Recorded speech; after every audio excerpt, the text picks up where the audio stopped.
I will read the character name. Please state your name. Tonight we are reading As You Like It by William Shakespeare. Playing Rosalind. Taylor Lynne. Playing Orlando Du Bois. Emily Stone. Playing Celia. Rachael Adler. Playing Jacques. David Mackler. JAQUES. JAQUES. JAQUES. JAQUES. JAQUES. Playing Duke Sr. David Moseder. Playing Oliver Du Bois. Playing Charles. Alexander Chilton. Playing Touchstone. Touchstone. Miguel Fana. Playing CORIN and the First Court Lord. Okeke. Playing Les Beaux, AMIENS, and William. Kaitlyn Mitchell. Playing SILVIUS, Second Court Lord. Bernard Bosio. Playing PHOEBE. Rachael Schefrin. Playing Duke Frederick and Jacques Du Bois. Maurice Kessler. Playing Adam and Sir Olivier MARTEXT. Michael Janove. Playing Audrey, Dennis, First Lord of Arden. Sylvie Hartley. Act 1, Scene 1, Orchard of Oliver's house. Enter Orlando and Adam. As I remember, Adam, it was upon this fashion bequeathed me by will but pour 1,000 crowns. And as thou sayest, charged my brother on his blessing to breed me well. And there begins my sadness. My brother, Jacques, he keeps at school, and report speaks goldenly of his profit. For my part, he keeps me rustically at home, or to speak more properly, stays me here at home unkempt. His horses are bred better, but I, his brother, gain nothing under him. Besides this nothing that he so plentifully gives me, the something that nature gave me, his countenance seems to take from me. He lets me feed with his hands, bars me the place of a brother, and as much as in him lies, mines my gentility with my education. This is it, Adam, that grieves me, and the spirit of my father, which I think is within me, begins to mutiny against this servitude, and I no longer endure it. Yet I know no wise remedy how to avoid it.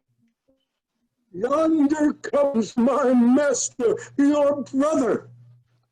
Go apart, Adam, and thou shalt hear how he will shake me up. Now, sir, what make you here?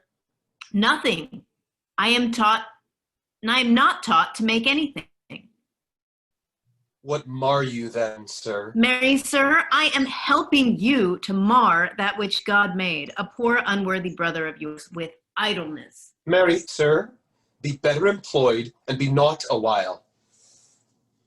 Shall I keep your hogs and eat husks with them? Shall prodigal portion have I spent that I should come to such, what prodigal portion have I spent that I should come to such penury? Know you where you are, sir? Oh, sir, very well. Here, in your orchard. Know you before whom, sir? I, better than him, I am before no thee. I know you are my elder brother, and in the gentle condition of blood, you should so know me. The courtesy of nations allows you my better, in that you are the firstborn. But the same tradition takes not away my blood. Were there 20 brothers betwixt us? I have as much of my father in me as you, albeit I confess your coming before me is nearer to his reverence. What, boy? Come, come, elder brother, you are too young in this. Wilt thou lay hands on me, villain? I am no villain. I am the youngest son of Sir Roland de Bois. He was my father, and he is thrice a villain that says such a father begot villains. Wert thou not my brother, I would not take this hand from thy throat till this other hand had pulled out thy tongue for saying so. Thou hast rallied on thyself. Sweet masters, be patient. For your father's remembrance, be out of court. Let me go, I say. I will not till I please. You shall hear me. My father charged you in his will to give me good education. You have trained me like a peasant, obscuring and hiding me from all gentlemanlike qualities. The spirit of my father grows strong in me, and I will no longer endure it. Therefore, allow me such exercises as may become a gentleman, or give me the poor a lottery my father left me by testament. What? That. With that, I will go buy my fortunes. And what wilt thou do? Beg when that is spent? Well, sir, get you in. I'll not long be troubled with you. You shall have some part of your will. I pray you leave me. I will no further offend you than becomes me for my good. Get you with him, you old dog. Is old dog my reward? Most true, I have lost my teeth in your service. God be with you, old master. He would not have spoke such a word. Is it even so? Begin you to grow upon me? I will physic your rankness, and yet give you no 1,000 crowns neither. Hola, Dennis! Calls your worship. Was not Charles, the Duke's wrestler, here to speak with me? So please you, he is here at the door and importunes to access you. Call him. It will be a good way. Tomorrow the wrestling is. Oh, good morrow to your worship. Good Mr. Charles. What's the new news of the new court? There's no news at the court, but the old news. That is, the old Duke is banished by his younger brother, the new Duke, and 3 or 4 loving lords have put themselves into voluntary exile with him. Those lands and revenue enrich the new Duke. Therefore, he gives them good leave to wander. Can you tell if ROSALIND, the Duke's daughter, be banished with her father?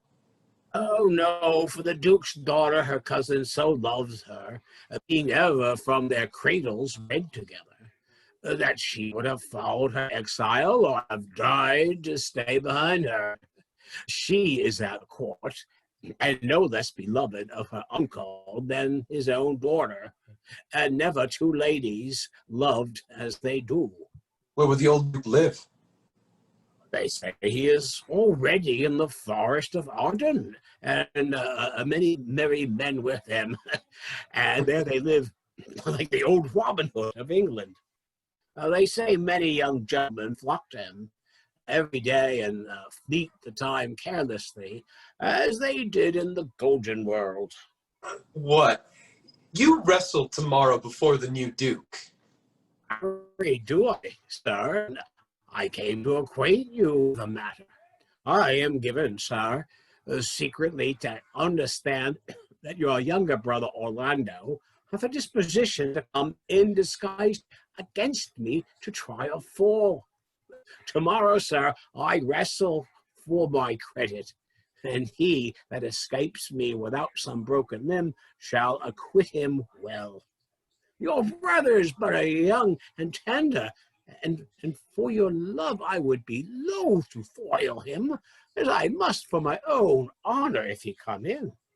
Therefore, out of my love to you, I came hither to acquaint you with all, that either you might stay him from his intendment, or brook such disgrace well as he shall run into, in that it is a thing of his own search, and altogether against my will.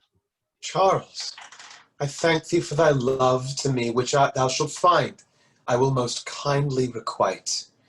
I have myself notice of my brother's purpose herein, and have by underhand means labored to dissuade him from it. But he is resolute. I'll tell thee, Charles, it is the stubbornest young fellow of France, full of ambition, an envious emulator of every man's good parts, a secret and villainous contriver against me, his natural brother. Therefore, use thy discretion. I had as lief thou didst break his neck as his finger, and thou wert best look to it, for if thou dost him any slight disgrace, or if he do not mightily grace himself on thee, he will practice against thee by poison, and trap thee by some treacherous device, and never leave thee till he hath ta'en thy life by some indirect means or other.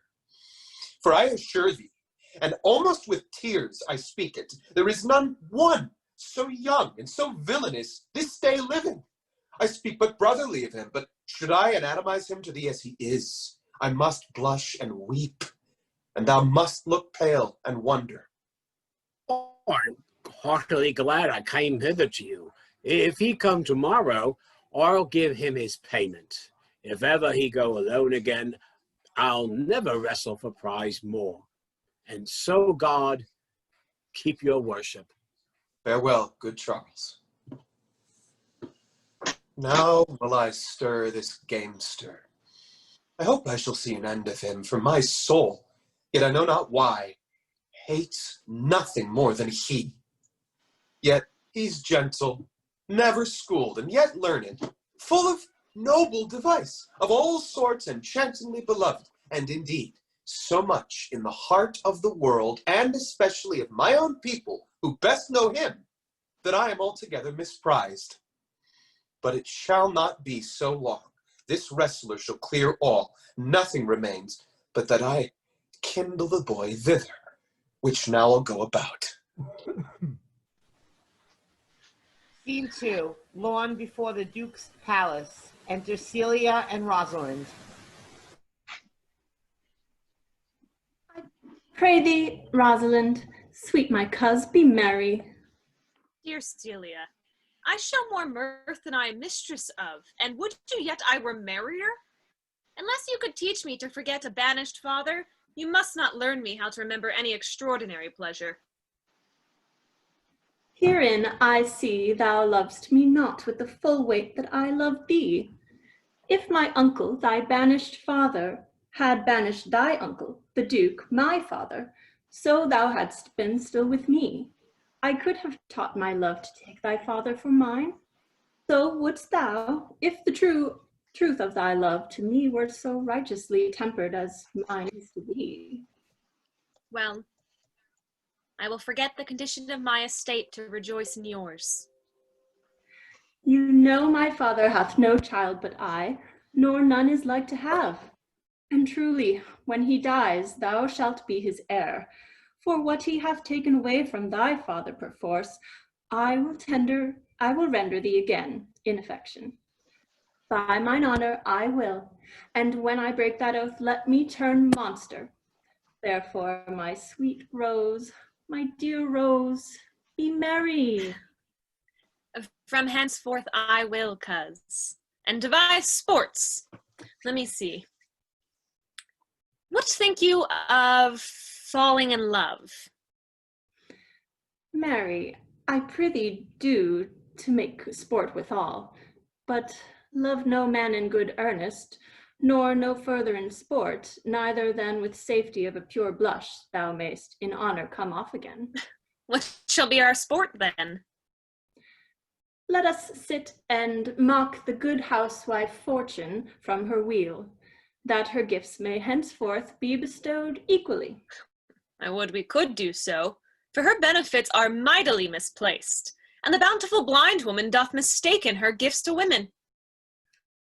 'Tis true, for those that she makes fair, she scarce makes honest, and those that she makes honest, she makes very ill-favoredly. Nay, now thou goest from Fortune's office to Nature's. Fortune reigns in gifts of the world, not in the lineaments of nature. No. When nature hath made a fair creature, may she not by fortune fall into the fire? Though nature hath given us wit to flout at fortune, hath not fortune sent in this fool to cut off the argument?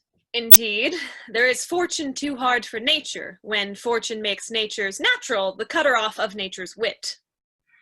Peradventure this is not fortune's work neither, but nature's, who perceiveth our natural wits too dull to reason of such goddesses, and hath sent this natural for our whetstone, for always the dullness of the fool is the whetstone of the wits.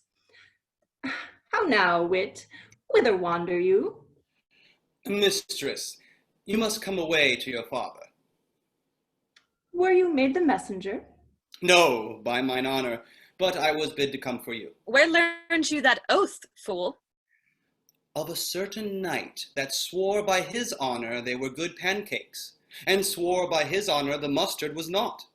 Now, I'll stand to it, the pancakes were not, and the mustard was good, and yet was not the knight forsworn. How prove you that in the great heap of your knowledge? Aye, very. Now unmuzzle your wisdom. Stand you both forth now. Stroke your chins, and swear by your beards that I am a knave. By our beards, if we had them, thou art. By my knavery, if I had it, then I were. But if you swear by that is not, you are not forsworn. No more was this knight swearing his honor, for he never had any, or, if he had sworn it away before ever he saw those pancakes or that mustard. Prithee, who is that thou mean'st? One that old Frederick, your father, loves. My father's love is enough to honor him. Enough. Speak no more of him. You'll be whipped for taxation one of these days. The more pity that fools may not speak wisely of what wise men do foolishly. By my troth, thou sayest true. For since the little wit that fools have was silenced, the little foolery that wise men have makes a great show. Here comes Monsieur Le Beau, With his mouth full of news. which he will put on us as pigeons feeding their young. Then we shall be news crammed. All the better.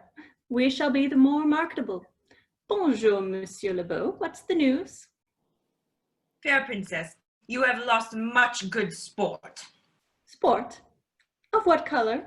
I will tell you the beginning, and if it please you, your ladyships, you may see the end. For the best is yet to do, and here, where you are, they are coming to perform it. There comes an old man and his 3 sons. I could match this beginning with an old tale. 3 proper young men of excellent growth and presence. With bills on their necks. Be it known unto all men to buy these presents. The eldest of the 3 wrestled with Charles, the Duke's wrestler, which Charles in a moment threw him and broke 3 of his ribs, that there is little hope of life in him. So he served the 2nd, and so the 3rd. Yonder they lie, like the poor man their father, making such pitiful dole over them that all the beholders take his part with weeping. Alas! But what is the sport, monsieur, that the ladies have lost? Why, these that I speak of. Thus, men may grow wiser every day. Is it the first time that ever I heard breaking of ribs was sport for ladies? Or I promise thee. But is there any else longs to see this broken music in his sides? Is there yet another dotes upon his rib breaking? Shall we see this wrestling, cousin? You must, if you stay here, for here is the place appointed for the wrestling, and they are ready to perform it. Yonder, sure they are coming. Let us now stay and see it.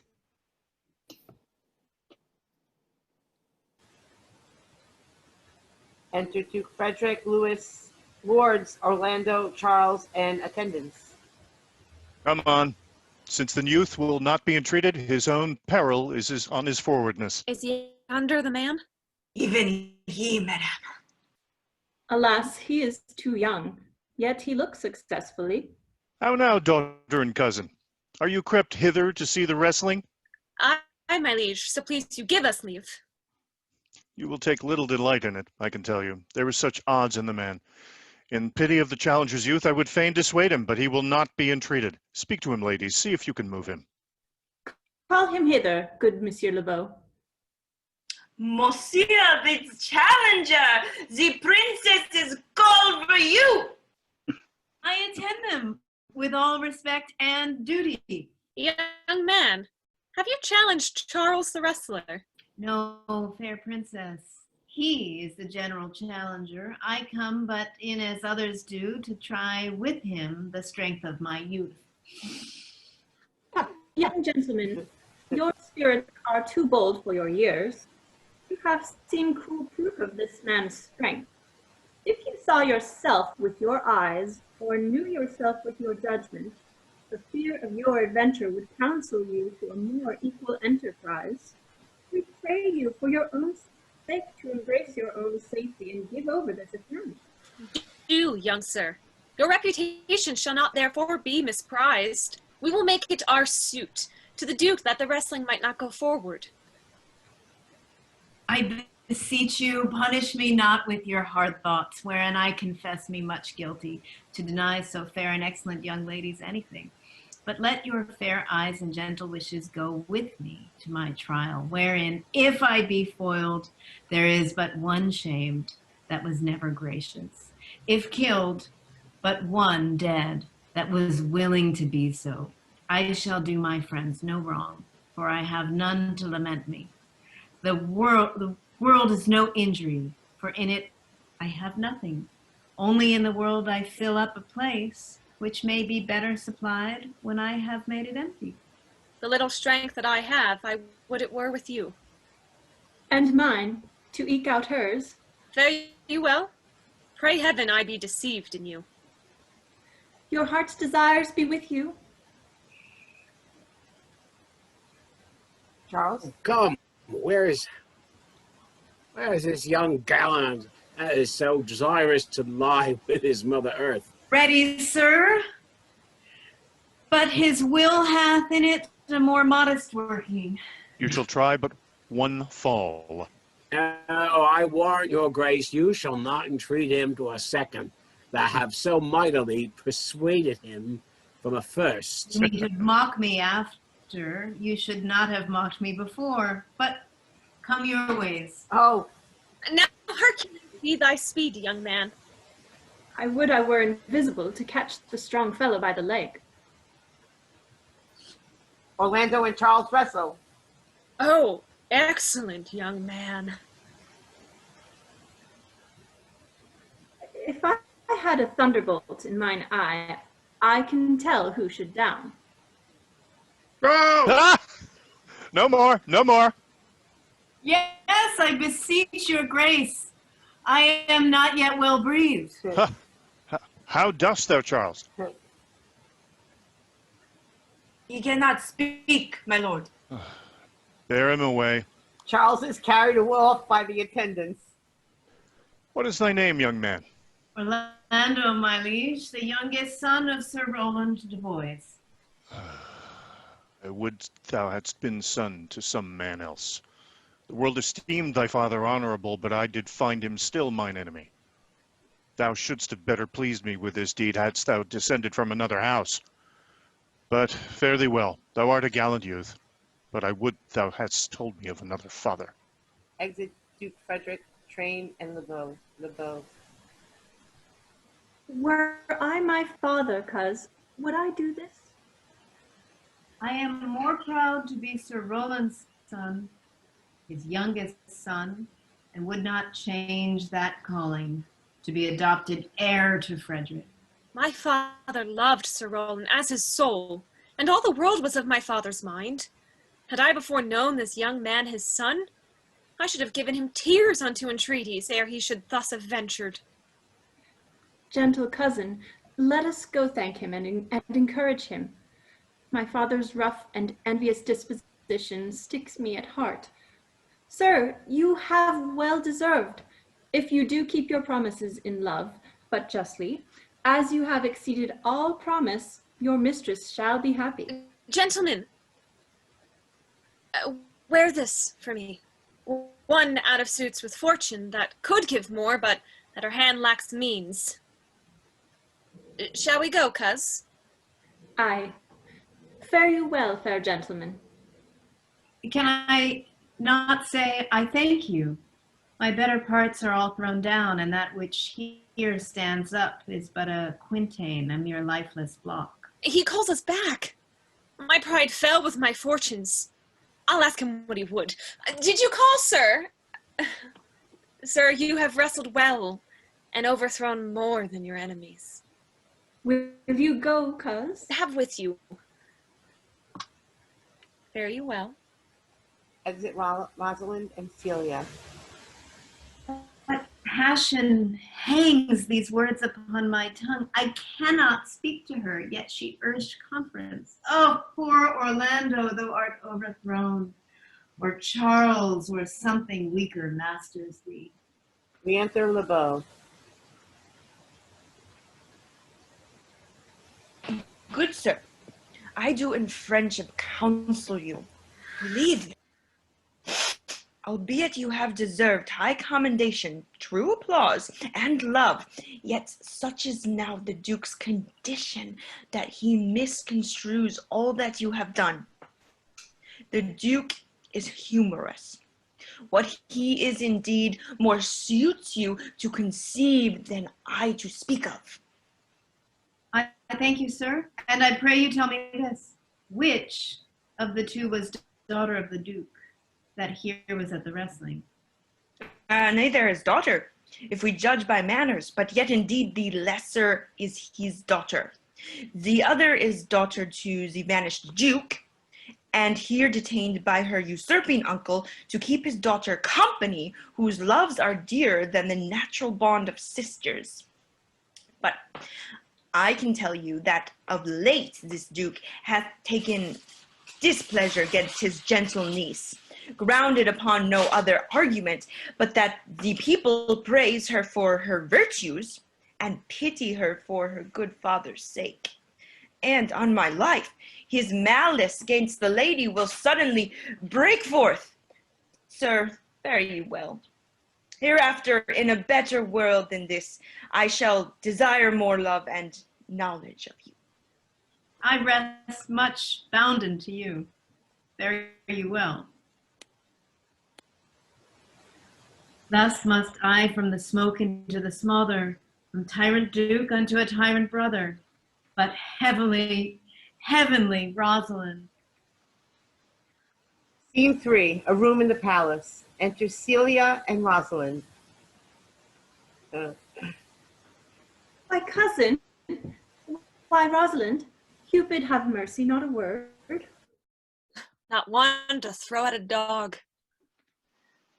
No, thy words are too precious to be cast away upon curs. Throw some of them at me. Come, lame me with reasons. And there were two cousins laid up, when the one should be lamed with reasons and the other mad without any. But is all this for your father? No, some of it is for my child's father. Ugh, how full of briars is this working day world? They are but burrs, cousin, thrown upon thee in holiday foolery. If we walk not in the trodden paths, our very petticoats will catch them. I could shake them off my coat. These burrs are in my heart. Come, come, wrestle with thy affections. Oh, they take the part of a better wrestler than myself. Oh, a good wish upon you. You will try in time, in despite of a fall, but turning these jests out of service, let us talk in good earnest. Is it possible on such a sudden you should fall into so strong a liking with old Sir Rowland's youngest son? The Duke, my father, loved his father dearly. Doth it therefore ensue that you should love his son dearly? By this kind of chase I should hate him, for my father hated his father dearly, yet I hate not Orlando. No, faith, hate him not, for my sake. Why should I not? Doth he not deserve well? Let me love him for that, and do you love him because I do? Look, here comes the Duke. With his eyes full of anger. Mistress, dispatch you with your safest haste and get you from our court. Me, uncle? You, cousin. Within these 10 days, if that thou beest found so near our public court as 20 miles, thou diest for it. I do beseech your grace. Let me the knowledge of my fault bear with me. If with myself I hold intelligence, or have acquaintance with mine own desires, if that I do not dream or be not frantic, as I do trust I am not, then, dear uncle, never so much as in a thought unborn did I offend your highness. Thus do all traitors. If their purgation did consist in words, they are as innocent as grace itself. Let it suffice thee that I trust thee not. Yet your mistrust cannot make me a traitor. Tell me whereon the likelihood depends. Thou art thy father's daughter, there's enough. So was I when your highness took his dukedom. So was I when your highness banished him. Treason is not inherited, my lord. Or if we did derive it from our friends, what's that to me? My father was no traitor. Then, good my liege, mistake me not so much to think my poverty is treacherous. Dear sovereign, hear me speak. Aye, Celia, we stayed her for your sake, else had she with her father ranged along. I did not then entreat to have her stay. It was your pleasure and your own remorse. I was too young that time to value her, but now I know her. If she be a traitor, why, so am I. We still have slept together, rose at an instant, learned, played, eat together, and wheresoe'er we went, like Juno's swans, still we went coupled and inseparable. She is too subtle for thee, and her smoothness, her very silence, and her patience speak to the people, and they pity her. Thou art a fool. She robs thee of thy name, and thou wilt show more bright and seem more virtuous when she is gone. Then open not thy lips. Firm and irrevocable is my doom, which I have passed upon her. She is banished. Pronounce that sentence then on me, my liege. I cannot live out of her company. You are a fool. You, niece, provide yourself. If you outstay the time upon mine honor, and in the greatness of my word, you die. Exit Duke Frederick and lords. Oh, my poor Rosalind, whither wilt thou go? Wilt thou change fathers? I will give thee mine. I charge thee, be not thou more grieved than I am. I have more cause. Thou hast not, cousin. Prithee, be cheerful. Knowst thou not the Duke hath banished me, his daughter? That he hath not. No, hath not? Rosalind lacks then the love which teacheth thee that thou and I am one. Shall we be sundered? Shall we part, sweet girl? No, let my father seek another heir. Therefore, devise with me how we may fly, whither to go, and what to bear with us, and do not seek to take your change upon you now, to bear your griefs yourself and leave me out. For by this heaven, now at our sorrow's pale, say what thou canst. I'll go along with thee. Why, whither shall we go? To seek my uncle in the forest of Arden.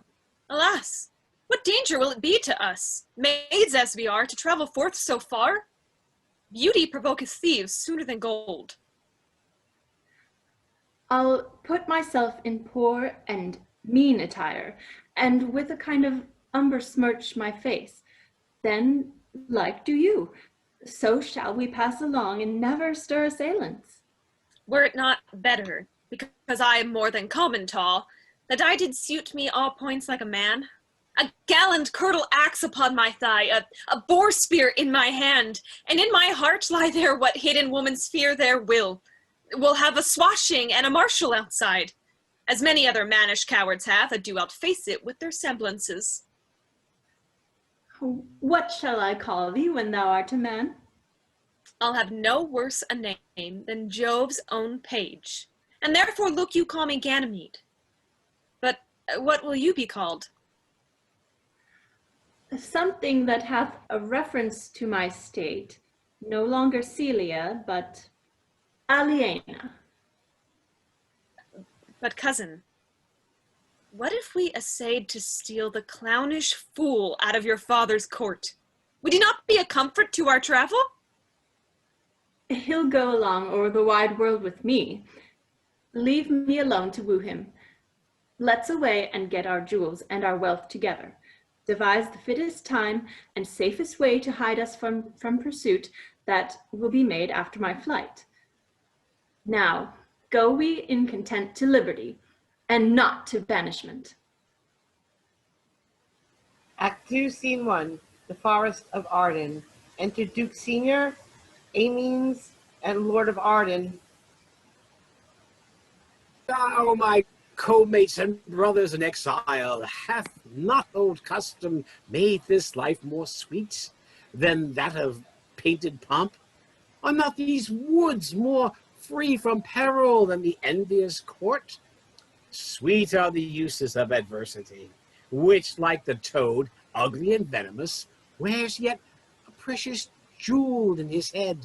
And this, our life exempt from public haunt, finds tongues in trees, books in the running brooks, sermons in stones, and good in everything. I would not change it. Happy is your grace that can translate the stubbornness of fortune into so quiet and so sweet a style. Shall we go and kill us venison? And yet it irks me, the poor dappled fools, being native burghers of this desert city, should in their own confines with forked heads have their round haunches gored. Indeed, my lord. The melancholy JAQUES agrees at that. And in that kind swears you do more usurp than doth your brother that hath banished you. Today, my lord of AMIENS and myself did steal behind him as he lay along under an oak whose antique root peeps out upon the brook that brawls along this wood. To the which place a poor sequestered stag that from the hunter's aim had taken a hurt, did come to languish. And indeed, my lord, the wretched animal heaved forth such groans that their discharge did stretch his leathered coat almost to bursting. And the big round tears coursed one another down his innocent nose in piteous chase. And thus the hairy fool, much marked of the melancholy JAQUES, stood on the extremest verge of the swift brook, augmenting with tears. But what said JAQUES? Did he not moralize this spectacle? Oh, yes, into 1,000 smiles. First, for his weeping into the needless stream, poor dear, quoth he, thou makest a statement, as worldlings do, giving thy sum of more to that which had too much. Then, being there alone, left and abandoned of his well-wit friends, this right, quoth he, thus misery doth part the flocks of company. Anon a careless herd,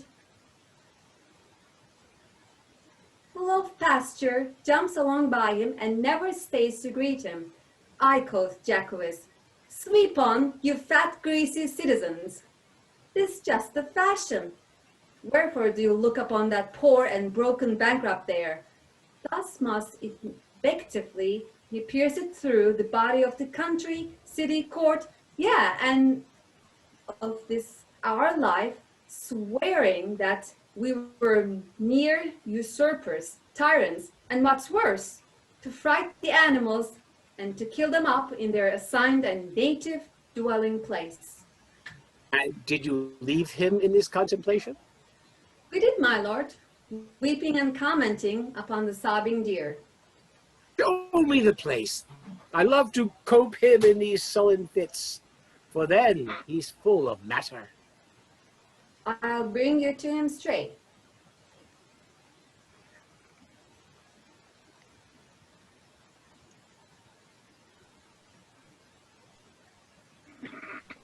Can it be possible that no man saw them? It cannot be. Some villains of my court are of consent and sufferance in this. You cannot hear any that did see her. The ladies, her attendants, for her chamber, saw her bed, and in the morning early they found the bed uncovered of their mistress. My lord, the Rhenish clown who so oft your grace has wont to laugh is also missing. Hesperia, the princess's gentlewoman, confesses that she secretly o'erheard your daughter and her cousin much commend the parts and graces of the wrestler that did but lately foil the sinewy Charles, and she believes, wherever they are gone, that youth is surely in their company. Send to his brother. Fetch that gallant hither. If he be absent, bring his brother to me. I will make him and find him. Do this suddenly and let not search an inquisition quail to bring again these foolish runaways. Scene 3, before Oliver's house. Enter Orlando and Adam meeting. Who's there?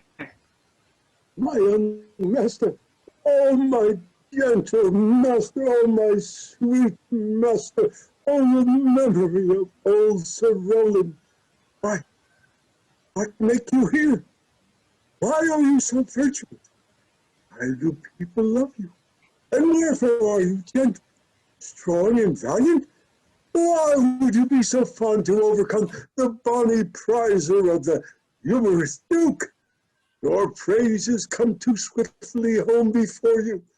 Know you not, master, to some kind of men their graces serve them, but as enemies? No more do yours. Your virtues, gentle master, are sanctified and holy traitors to you. Oh, what a world is this, when what is comely envenoms him that bears it. Why, what's the matter? Oh, unhappy youth, come not within these doors, within this roof. The enemy of all your graces lives.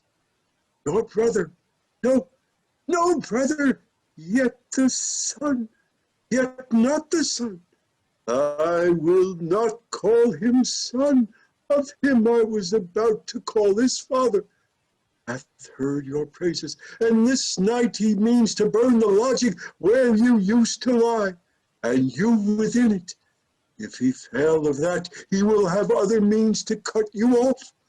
I overheard him in his practices. This is no place. This house is but a butchery. Abhor it, fear it. Do not enter it. Why, whither, Adam? Wouldst thou have me go? No matter whither, so you come not here. What? Wouldst thou have me go and beg my food, or with a base and boisterous sword enforce a thievish living on the common road? This I must do, or know not what to do.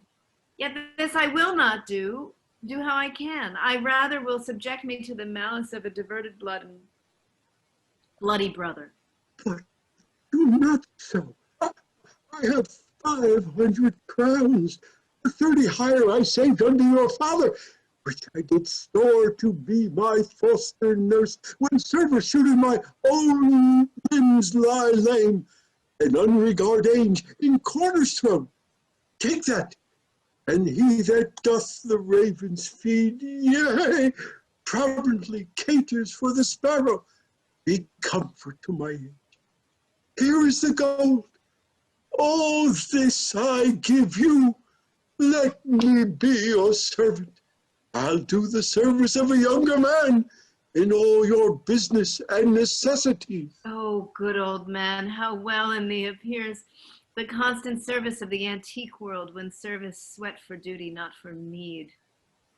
Thou art not for the fashion of these times, where none will sweat but for promotion, and having that do choke their service up, even with the having.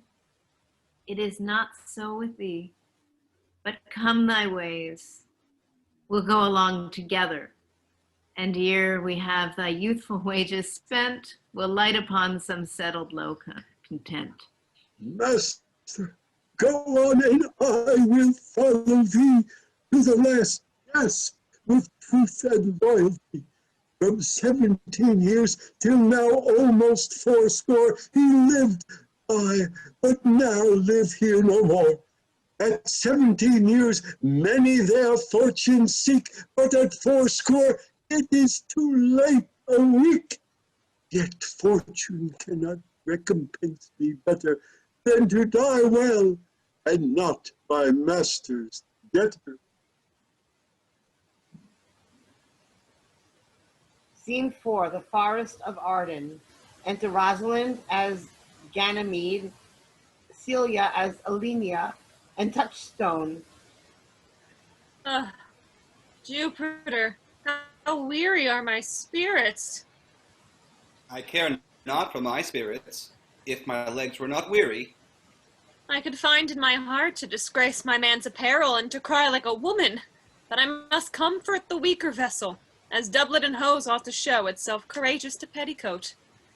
Therefore, courage, good Alenia. I pray you bear with me. I cannot go no further. For my part, I had rather bear with you than bear you. Yet I should bear no cross if I did bear you, for I think you have no money in your purse. Well, this is the Forest of Arden. Aye, now am I in Arden, the more fool I. When I was at home, I was in a better place, but travelers must be content. Aye, be so, good Touchstone. Look you who comes here, a young man and an old in solemn talk. That is the way to make a storm and still. Oh, CORIN, that thou knewest how I do love her. I partly guess, for I have loved near now. No, CORIN, being old, thou canst not guess, though in thy youth thou wast as true a lover as ever sighed upon a midnight pillow. But if thy love were ever like to mine, as sure as I think did never man love so, how many actions, most ridiculous, hast thou been drawn to by thy fantasy, Into 1,000 that I have forgotten.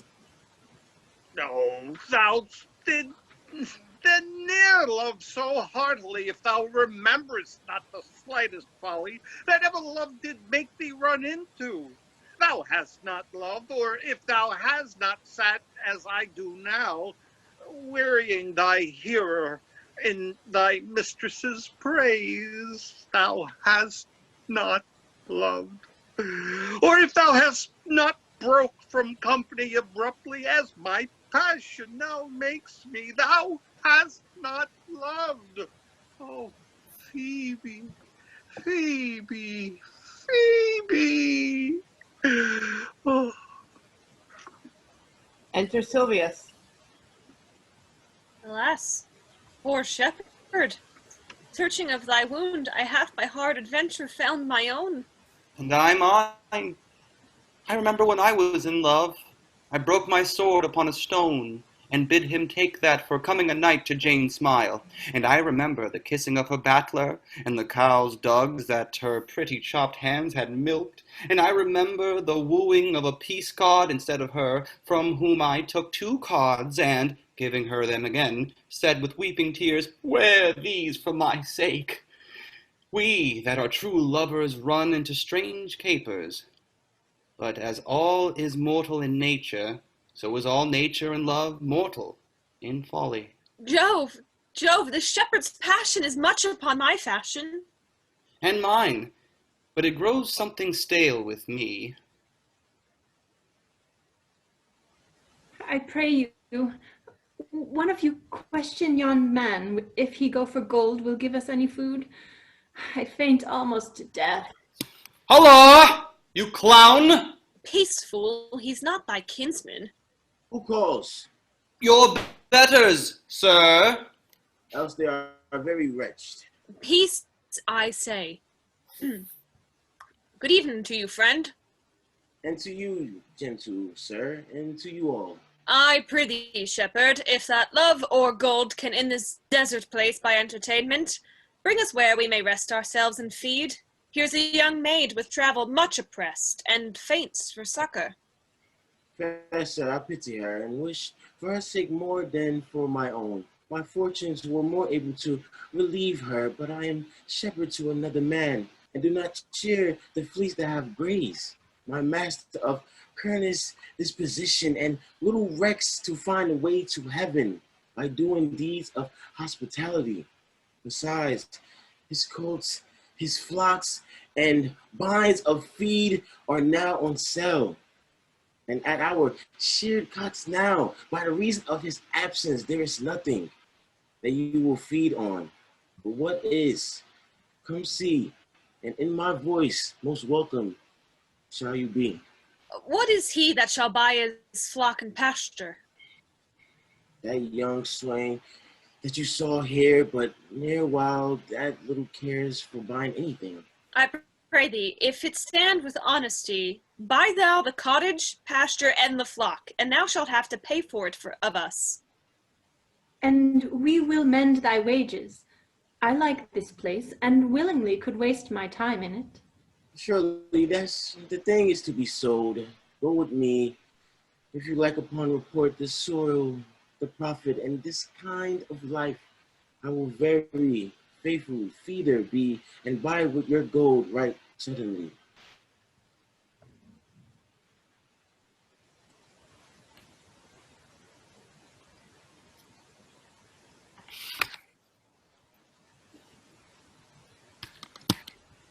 Scene 5, Pars.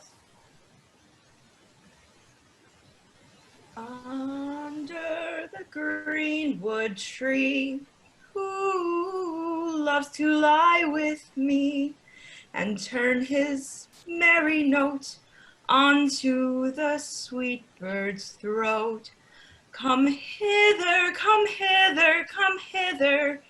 Here shall he see no enemy but winter and rough weather. More, I prithee, more. It will make you melancholy, Monsieur Jakes. I thank it. More, I prithee, more. My voice is ragged. I know I cannot please you. I do not desire you to please me. I do desire you to sing.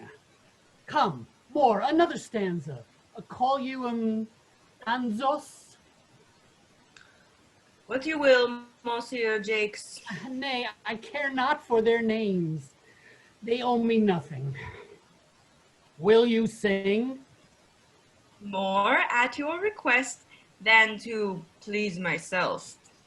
Well then, if I ever thank any man, I'll thank you. But that they call compliment is like the encounter of two dog apes. And when a man thanks me heartily, methinks I have given him a penny and he renders me the beggarly thanks. Come, sing, and you that will not, hold your tongues.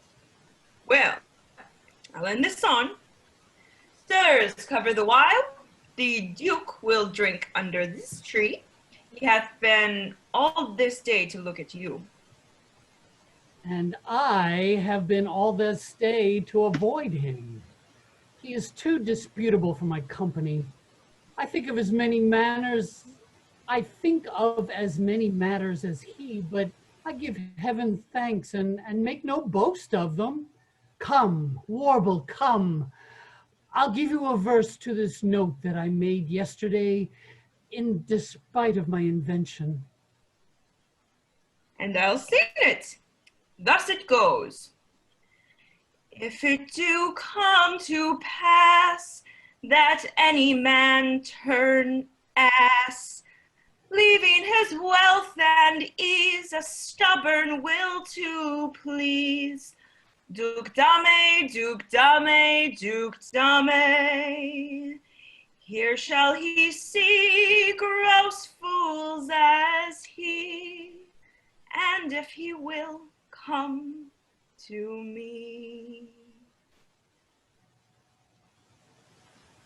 What's that, Duke Dame? 'Tis a Greek invocation to call fools into a circle. I'll go sleep if I can. If I cannot, I'll rail against all the firstborn of Egypt. And I will go seek the Duke. His banquet is prepared.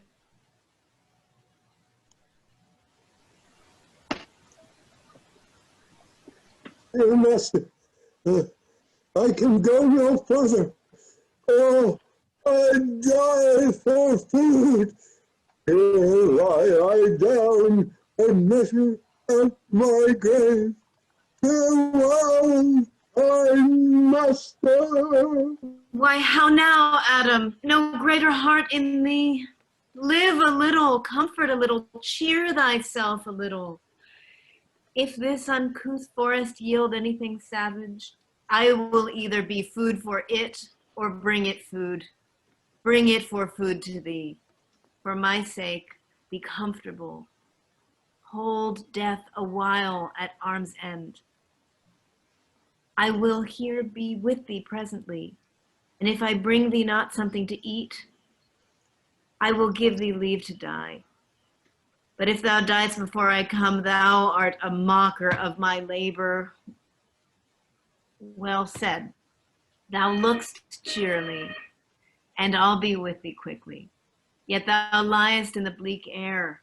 Come, I will bear thee to some shelter, and thou shalt not die for lack of a dinner if there live anything in this desert. Cheerly, good Adam. Scene 7, the forest. A table set out, enter Duke Senior, AMIENS, and the first forester lord, and more like outlaws. I think he'd be transformed into a beast, for I know where to find him like a man. My lord, he is but even now gone hence. Here was he merry, hearing of a sound. If he, compact of jaws, grows musical, we shall have shortly discord in the spheres. Go, seek him. Tell him I would speak with him.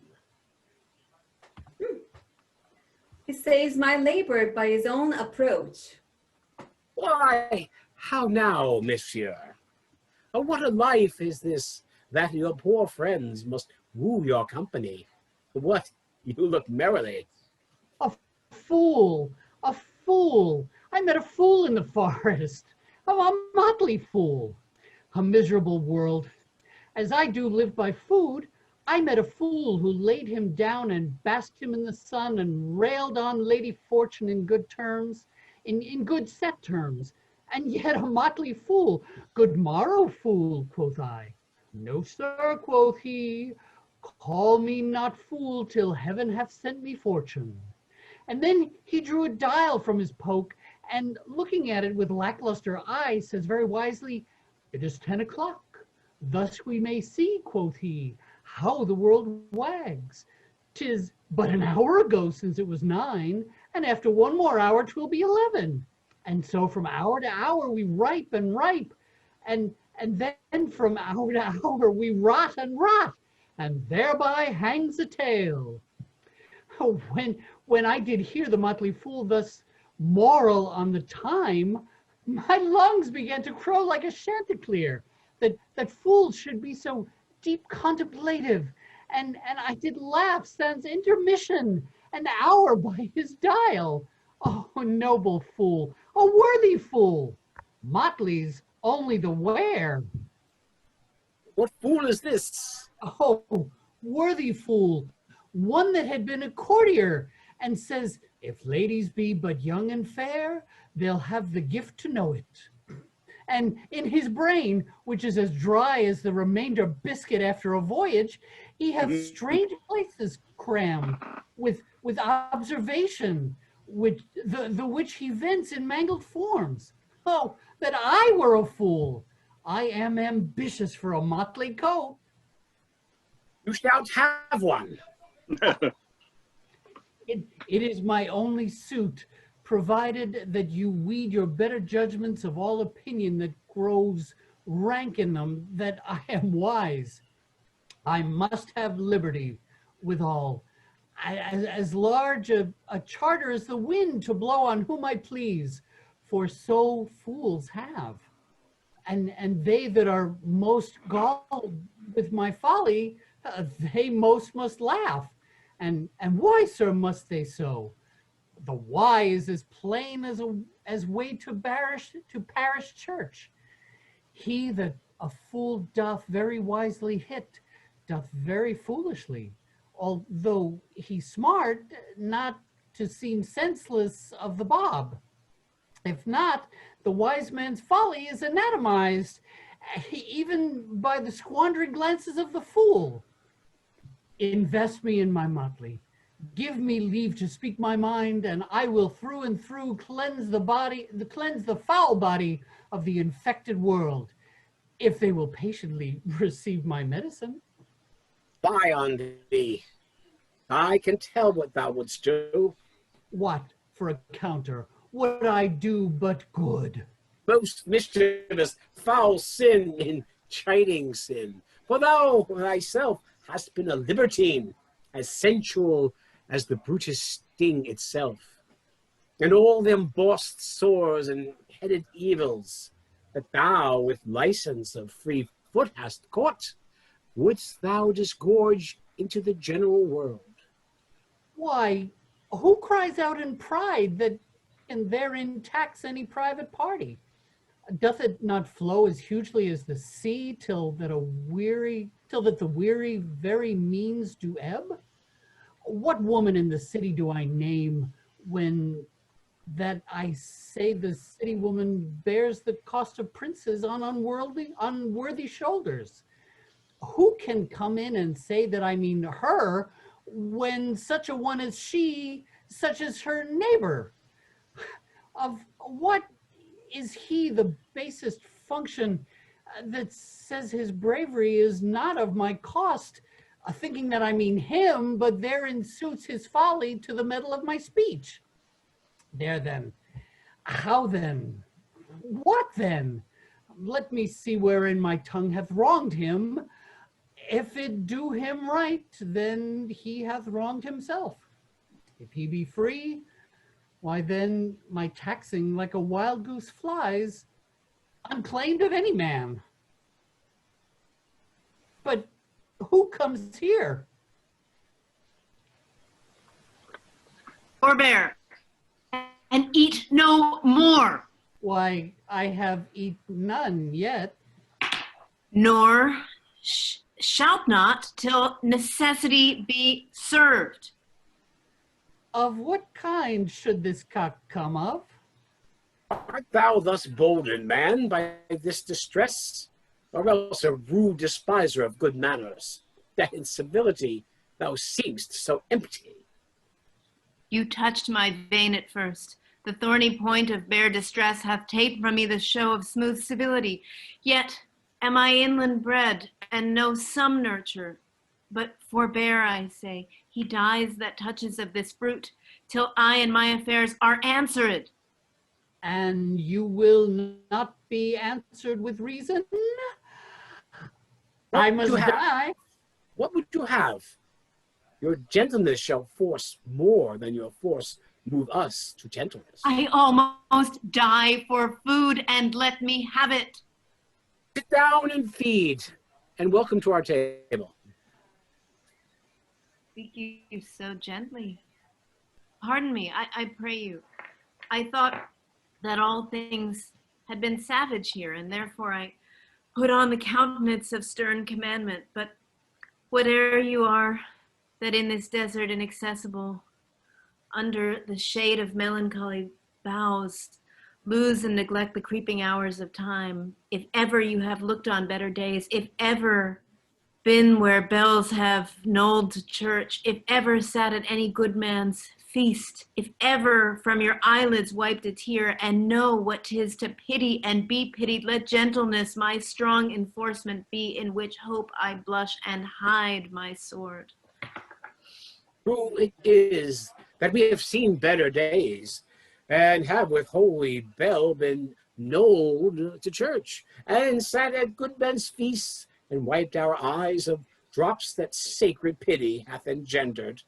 and therefore sit you down in gentleness, and take upon command what help we have, that to your wanting may be ministered. Then but forbear your food a little while, whiles like a doe I go to find my fawn and give it food.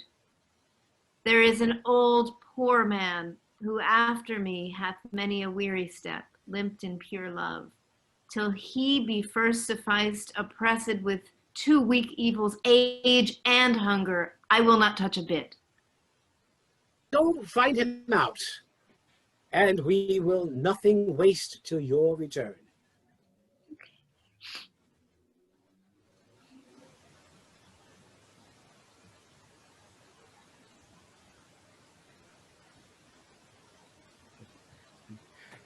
Thou seest, we are not alone unhappy.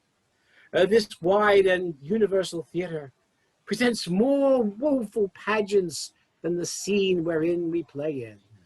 All the world's a stage, and all the men and women merely players. They have their exits and their entrances, and one man in his time plays many parts, his act being 7 ages. At first the infant, mewling and puking in the nurse's arms, and then the whining schoolboy with his satchel and shining morning face, creeping like snail unwillingly to school. And then the lover, sighing like furnace with a woeful ballad made to his mistress's eyebrow. Then a soldier, full of strange oaths and bearded like the pard, jealous in honor, sudden and quick in quarrel, seeking the bubble reputation even in the cannon's mouth. And then the justice, in fair round belly with good capon lined, with eyes severe and beard of formal cut, full of wise saws and modern instances. And so he plays his part. The 6th age shifts into the lean and slippered pantaloon, with spectacles on nose and pouch on side. His youthful hose, well saved, a world too wide for his shrunk shank, and his big manly voice, turning again towards childish treble, pipes and whistles in his sound. Last scene of all that ends this strange, eventful history is the second childishness and mere oblivion. Sans teeth, sans eyes, sans taste, sans everything. Welcome. Set down your venerable burden and let them feed. I thank you most for him. Oh, had you need, I scarce can speak to thank you for myself. Welcome. Fall to, I will not trouble you as yet to question you about your fortunes. Give us some music, and good cousin, sing.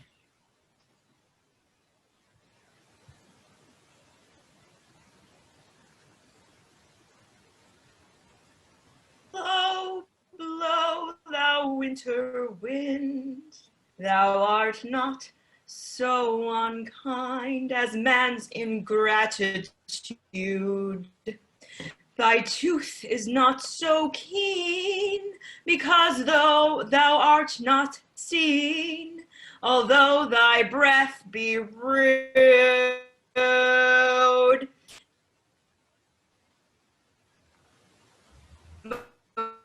most French this life is most jolly. Hey ho, sing hey ho, unto the green holly. Most friendship is feigning, most loving mere folly. Then hey ho, the holly. This life is most jolly. If that you were the good Sir Rowland's son, as you have whispered faithfully you were, And as mine eye doth his effigies witness, most truly limbed and living in your face, be truly welcome hither. I am the Duke that loved your father. The residue of your fortune, go to my cave and tell me, good old man, thou art right, welcome as thy master is. Oh, support him by the arm. Give me your hand, and let me all your fortunes understand. Act 3, Scene 1. Enter Duke Frederick, Lords, and Oliver. Not see him since? Sir, that cannot be. But were I not the better part made mercy, I should not seek an absent argument of my revenge, thou present. But look to it. Find out thy brother wheresoe'er he is. Seek him with candle. Bring him dead or living within this 12-month, or turn thou no more to seek a living in our territory. Thy lands and all things that thou dost call thine, worth seizure do we seize into our hands, till thou canst quit thee by thy brother's mouth of what we think against thee. Oh, that your highness knew my heart in this. I never loved my brother in my life. More villain thou! Well, push him out of doors. Let my officers of such a nature make an extent upon his house and his lands. Do this expediently and turn him going! Scene 2, the forest. Enter Orlando with a paper.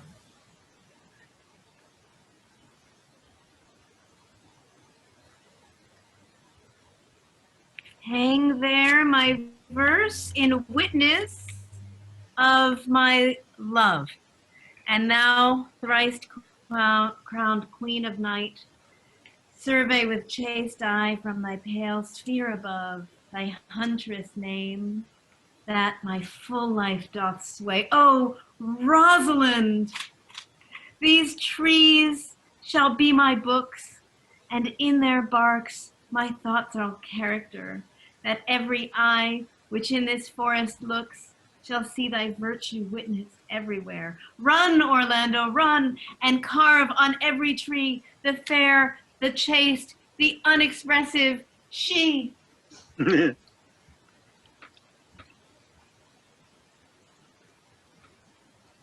Enter CORIN and TOUCHSTONE. And how like you this shepherd life, Master Touchstone? Truly, shepherd, in respect of itself, it is a good life. But in respect that it is a shepherd's life, it is not. In respect that it is solitary, I like it very well. But in respect that it is private, it is a very vile life. Now, in respect it is in the fields, it pleaseth me well. But in respect that it is not in the courts, it is tedious. As it is a spare life, look you, it fits my humor well. But as there is no more plenty in it, it goes much against my stomach. Has any philosophy in thee, shepherd? No more, but that I know, the more one sickens, the worse at ease he is. And that he that wants money means, and content is without 3 good friends, that he that had learned no wit by nature, nor arts may complain of good things, or come of a very dull kindred. Ha ha! Such a one is a natural philosopher. Wast ever in court, shepherd? No, truly. Then thou art damned. Nay, I hope. Truly thou art damned.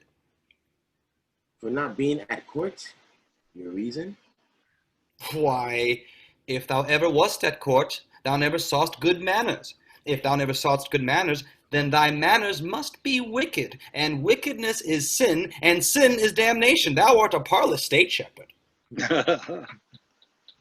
Not a white touchstone. Those that are good deeds at the court are as ridiculous in the country as the behavior of the country is the most mockable at the court. You told me you salute not at the court, but you kiss your hand. That courtesy would be uncleanly if courtiers were shepherds. Instance, briefly. Come, instance. Why are we still holding to our ales and their fells? You know, are greasy. Why, do not your courtiers' hands sweat? And is not the grease of mutton as wholesome as the sweat of a man? Shallow, shallow. A better instance, I say. Come. Besides, our hands are hard. Your lips will feel them the sooner. Shallow again. A more sounder instance. Come. And they are often tarred over with the surgery of our sheep. And would you kiss us and we'll have kissed tar? The courtier's hands are perfumed with civet. Most shallow man. Thou worm's meat in respect of a good piece of flesh, indeed. Learn of the wise and perpen. Svet is of a baser birth than tar, the very uncleanly flux of a cat. Man the instance, shepherd. You have too courtly a wit for me. I'll rest. Ha ha! Without rest, damned! God help thee, shallow man. Sir, I am a true laborer. I earned that I eat. Get that I wear. Oh, no man hate, envy, no man happiness. Glad for other men's good, content with my harm. And the greatest of my pride is to see my eels graze and my lambs suck. That is another simple sin in you. To bring the ewes and the rams together, and to offer to get your living by the copulation of cattle, to your bawd, a bellwether, and to betray a she-lamb of a 12-month to a crooked-pated old cuckoldly ram, out of all reasonable match. If thou beest not damned for this, the devil himself will have no shepherds. I cannot see how else thou shouldst escape. Ah, here comes young master Game my new mistress brother.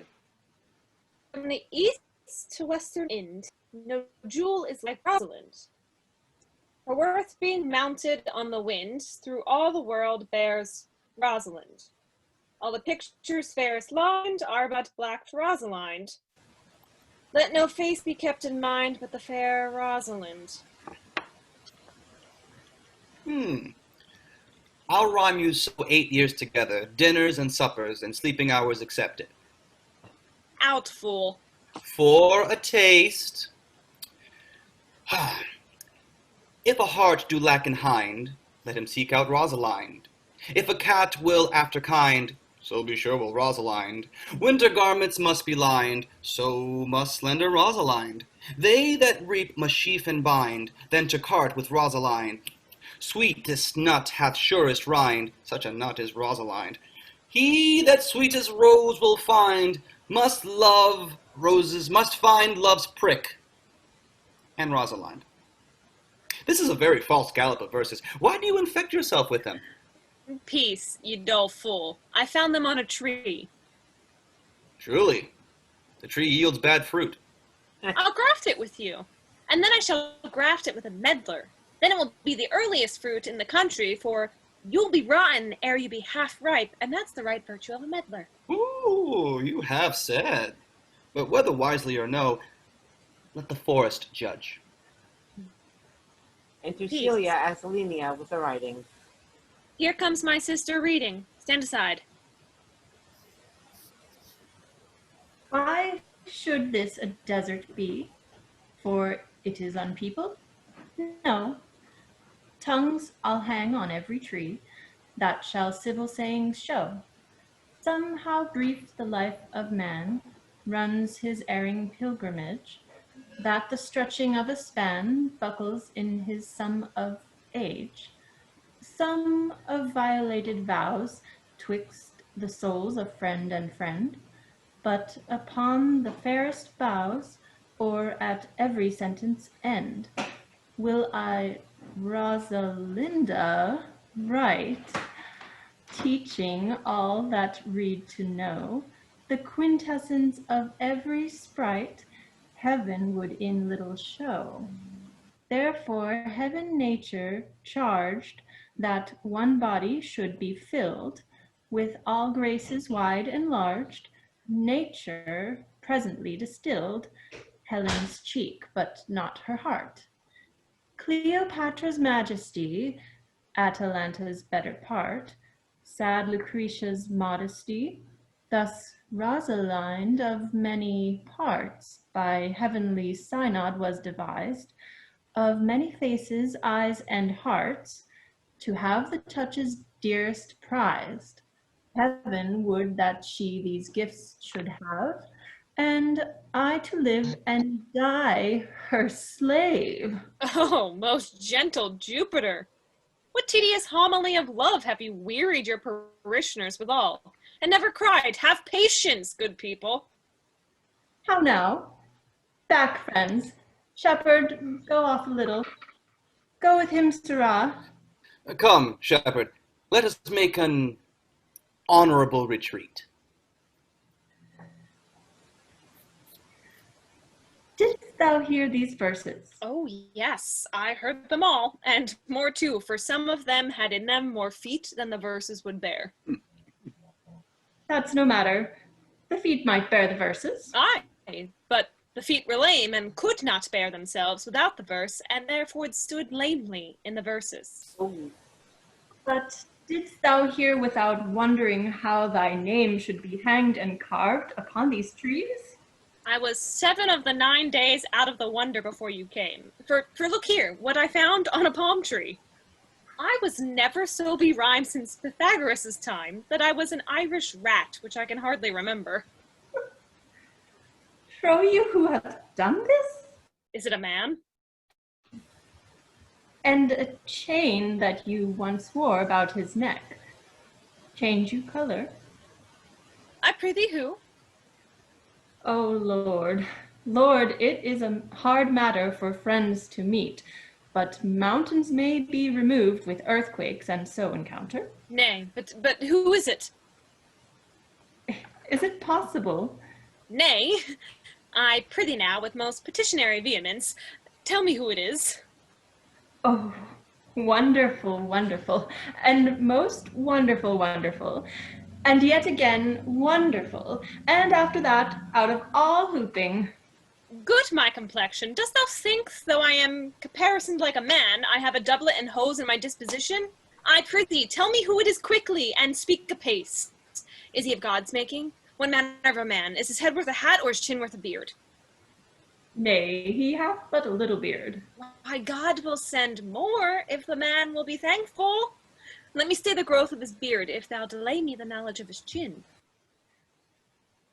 It is young Orlando, that tripped up the wrestler's heels and your heart both in an instant. Nay, but the devil take mocking. Speak sad, proud, and true, maid. I' faith, coz, 'tis he. Orlando. Orlando. Oh, alas the day! What shall I do with my doublet and hose? What did he say when thou sawest him? What said he? How looked he? Where and when he? What makes he here? Did he ask for me? Where remains he? How parted he with thee? And when shalt thou see him again? Answer me in one word. You must borrow me Gargantua's mouth first. 'Tis a word too great for any mouth of this age's size. To say aye and no to these particulars is more than to answer in a catechism. But doth he know that I am in this forest and in man's apparel? Look he as freshly as he did as the day he wrestled. It is as easy to count atomies as to resolve the propositions of a lover. But take a taste of my finding him, and relish it with good observance. I found him under a tree, like a dropped acorn. Ah, may well be called Job's tree when it drops forth such fruit. Give me audience, good madam. Proceed. There lay he, stretched along like a wounded knight. Oh, though it would be pity to see such a sight, it well becomes the ground. Cry holla to thy tongue, I prithee. It curvets unseasonably. He was furnished like a hunter. Oh, ominous! He comes to kill my heart! I would sing my song without a burden.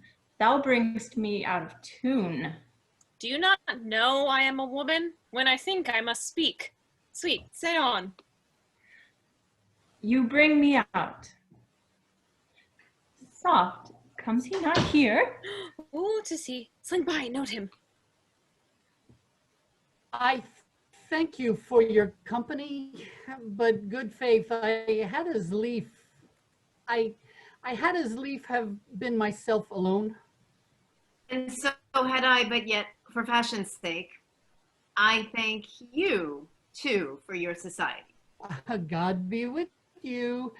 Let's meet as little as we can. I do desire that we may be better strangers.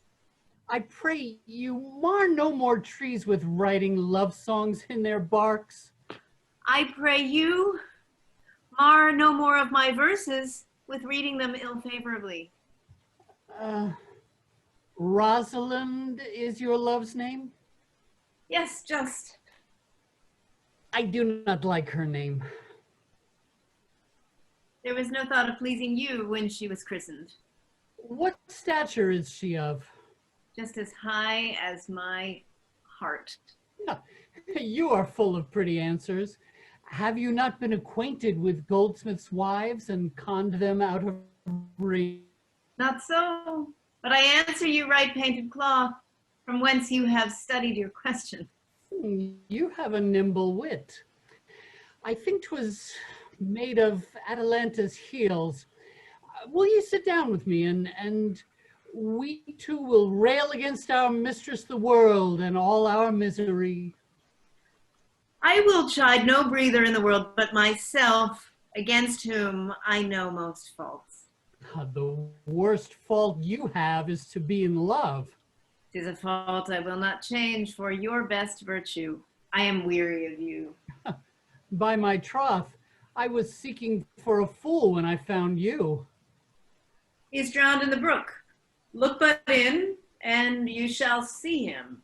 There I shall see my own figure. Which I take to be either a fool or a cipher. I'll tarry no longer with you.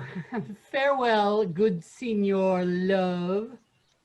I'm glad of your departure. Adieu, good Monsieur Melancholy.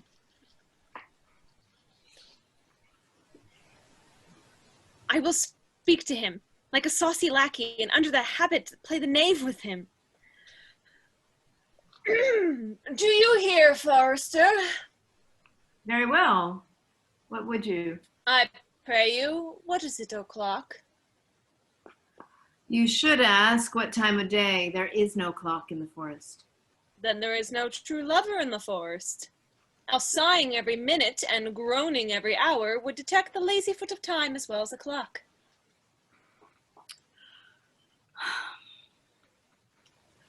And why not the swift foot of time? Had not that been as proper? By no means, sir.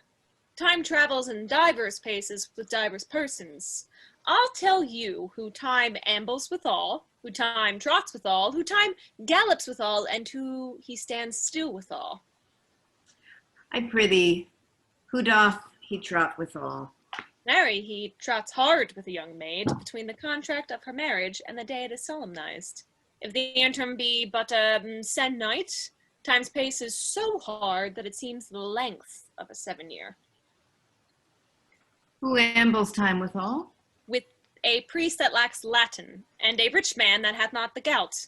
For the one sleeps easily because he cannot study, and the other lives merrily because he feels no pain. The one lacking the burden of lean and wasteful learning, the other knowing no burden of heavy, tedious penury. These time ambles withal. Who doth he gallop withal? With a thief to the gallows, for though he go as softly as foot can fall, he thinks himself too soon there. Who stays it still withal? With lawyers in the vacation, for they sleep between term, and then they perceive not how time moves. Where dwell you, pretty youth? With the shepherdess, my sister here, in the skirts of the forests, like fringe upon a petticoat. Are you native of this place? As the coney that you see dwell where she is kindled. Your accent is something finer than you could purchase in so removed a dwelling. I have been told so of many, but indeed an old religious uncle of mine taught me to speak, who was in his youth an inland man, one that knew courtship too well, for there he fell in love. I've heard him read many lectures against it, and I thank God I am not a woman to be touched with so many giddy offences as he hath generally taxed their whole sex withal. Can you remember any of the principal evils that he laid to the charge of women? There were none principal. They were all like one another as halfpence are, every one fault seeming monstrous till his fellow fault came to match it. I prithee, recount some of them.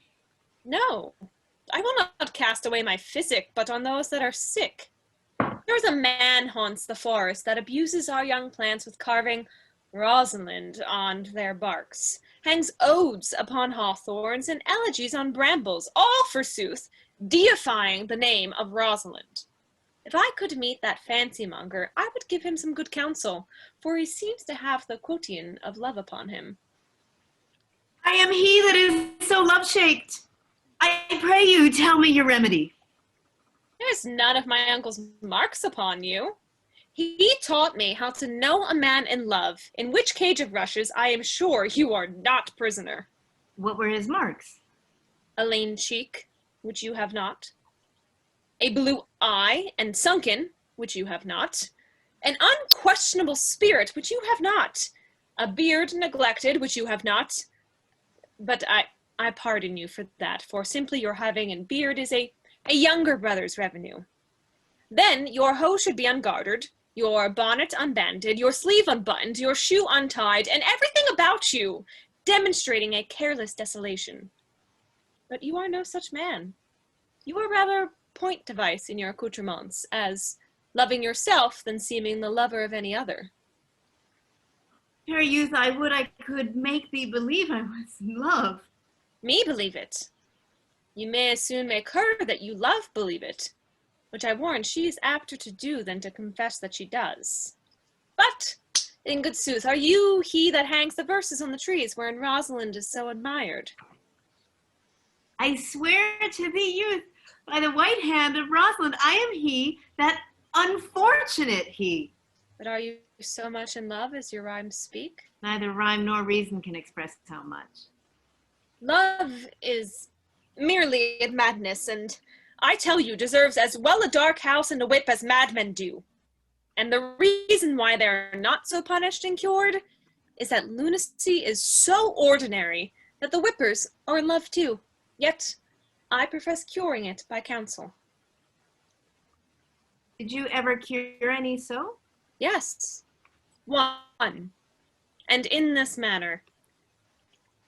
He was to imagine me, his love, his mistress, and I set him every day to woo me, at which time would I, being but a moonish youth, grieve, be effeminate, changeable, longing and liking, proud, fantastical, apish, shallow, inconstant, full of tears, full of smiles, for every passion something, and for no passion truly anything, as boys and women are for the most part cattle of this color, would now like him, now loathe him, then entertain him, then forswear him, now weep for him, then spit at him, that I drave my suitor from his mad humor of love to a living humor of madness, which was to forswear the full stream of the world, and to live in a nook merely monastic.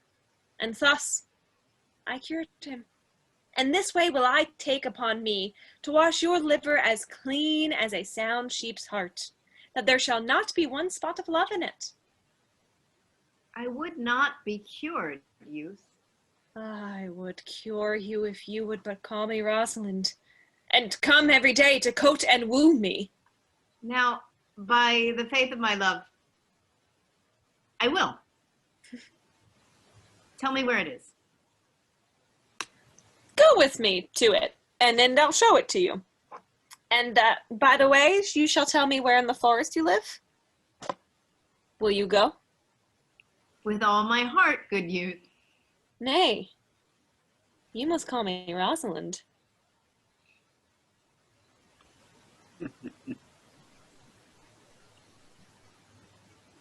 Come apace, good Audrey. I will fetch up your goats, Audrey. And now, Audrey, am I the man yet? Doth my simple feature content you? More features. Lord warrant us. What features? I am here with thee and thy goats, as the most capricious poet, honest Ovid, was among the Goths. Oh, knowledge ill-inhabited. When a man's verses cannot be understood, nor a man's good wit seconded with the forward child, understanding, it strikes a man more dead than a great reckoning in a little room. Truly, I would the gods had made thee poetical.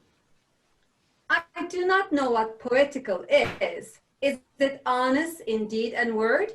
Is it a true thing? No, truly.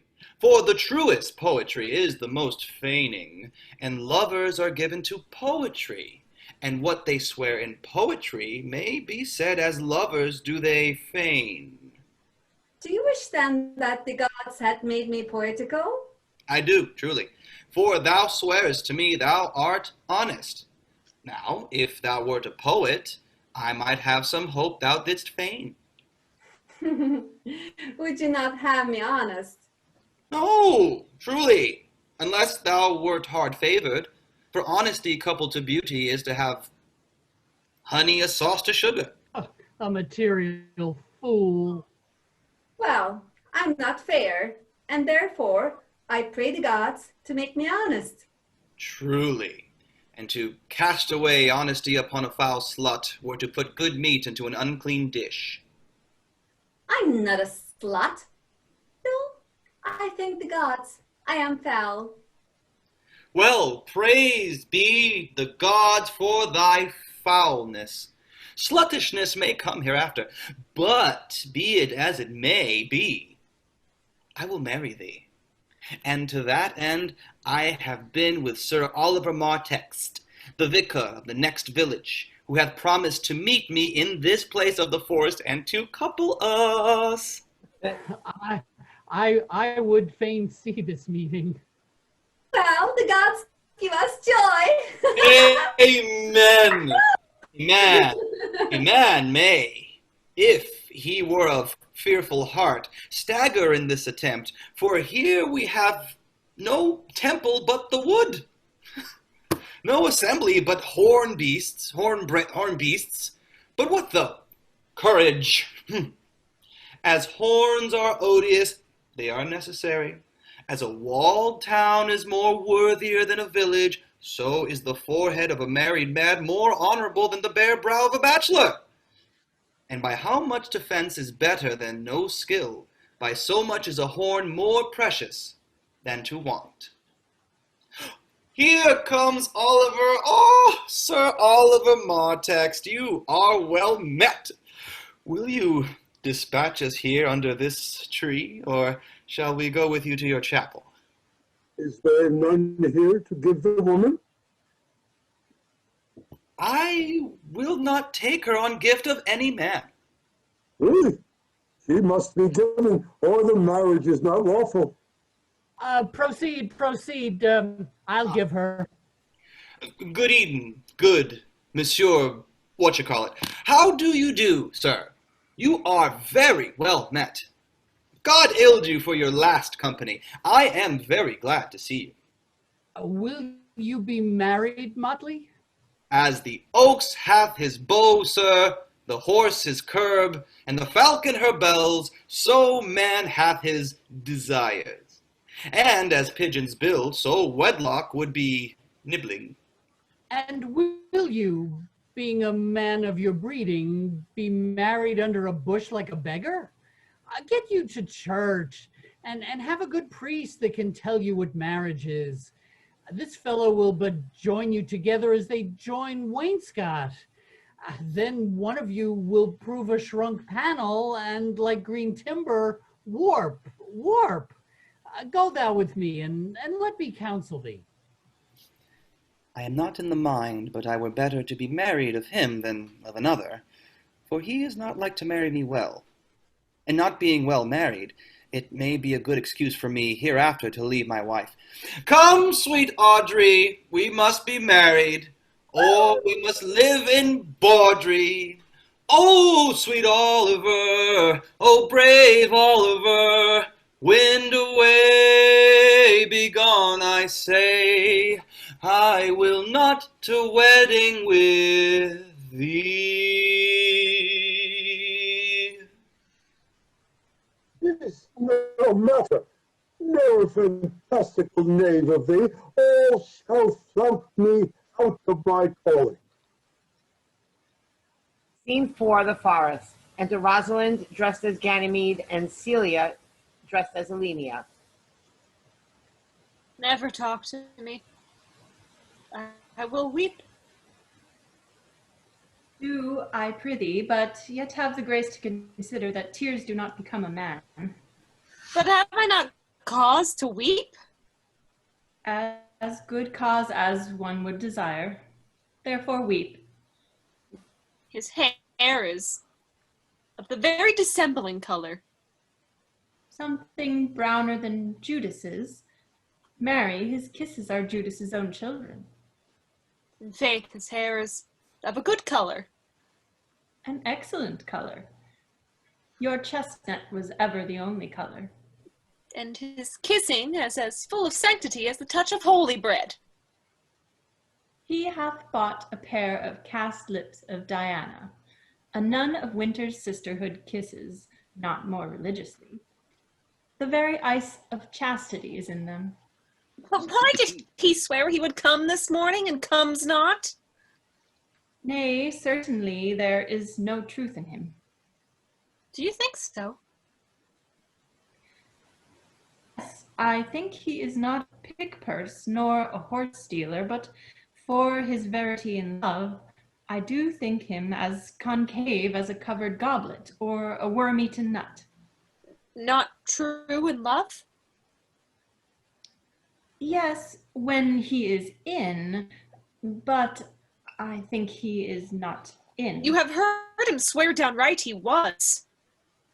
Was is not is. Besides, the oath of a lover is no stronger than the word of a tapster. They are both the confirmer of false reckonings. He attends here in the forest on the Duke, your father. I met the Duke yesterday and had much question with him. He asked me of what parentage I was. I told him of as good as he. So he laughed and let me go, but what talk we of fathers when there is such a man as Orlando? Oh, that's a brave man. He writes brave verses, speaks brave words, swears brave oaths, and breaks them bravely. But all's brave that youth mounts and folly guides. Who comes here? Mistress and master, you have aught inquired after the shepherd, that plain of love, who you saw sitting by me on the turf, pleasing the proud, distasteful shepherdess that was his mistress. Well, and what of him? If you will see a pageant truly played between the pale complexion of true love and the red glow of scorn and proud disdain, go hitch a little. I shall conduct you, if you will mark it. Oh, come, let us remove. The sight of love feedeth those in love. Bring us to the sight, and I'll say I'll prove a busy actor in their play. Scene 5, another part of the forest. Enter SILVIUS and PHOEBE. Sweet Phoebe, do not scorn me. Do not, Phoebe. Say that you love me not, but say not so in bitterness. The common executioner, whose highly accustomed sight of death makes hard, falls not the axe upon the neck, but first begs pardon. Will you sterner be than he that dies and lives by bloody drops? Would not be thy executioner. I fly thee, for I would not injure thee. Thou tellest me there is murder in thine eye. 'Tis pretty, sure, and very probable that eyes that are the frailest and softest things who shut their coward gates on enemies should be called tyrants, butchers, murderers. Now, I do frown on thee with all my heart. Oh. And if mine eyes can wound, now let them kill thee. And counterfeit to swoon, why now fall down. Or if thou canst not, oh for shame, lie not to say mine eyes are murderers. Now, show the wound mine eye hath made in thee. Scratch thee, but with a pin, and there remains some scar of it. Lean but upon a rush, the cicatrice incapable impression. Thy palm some moment keeps. Now mine eyes, which I have darted at thee, hurt thee not. Nor, I am sure, there is no force in eyes that can do hurt.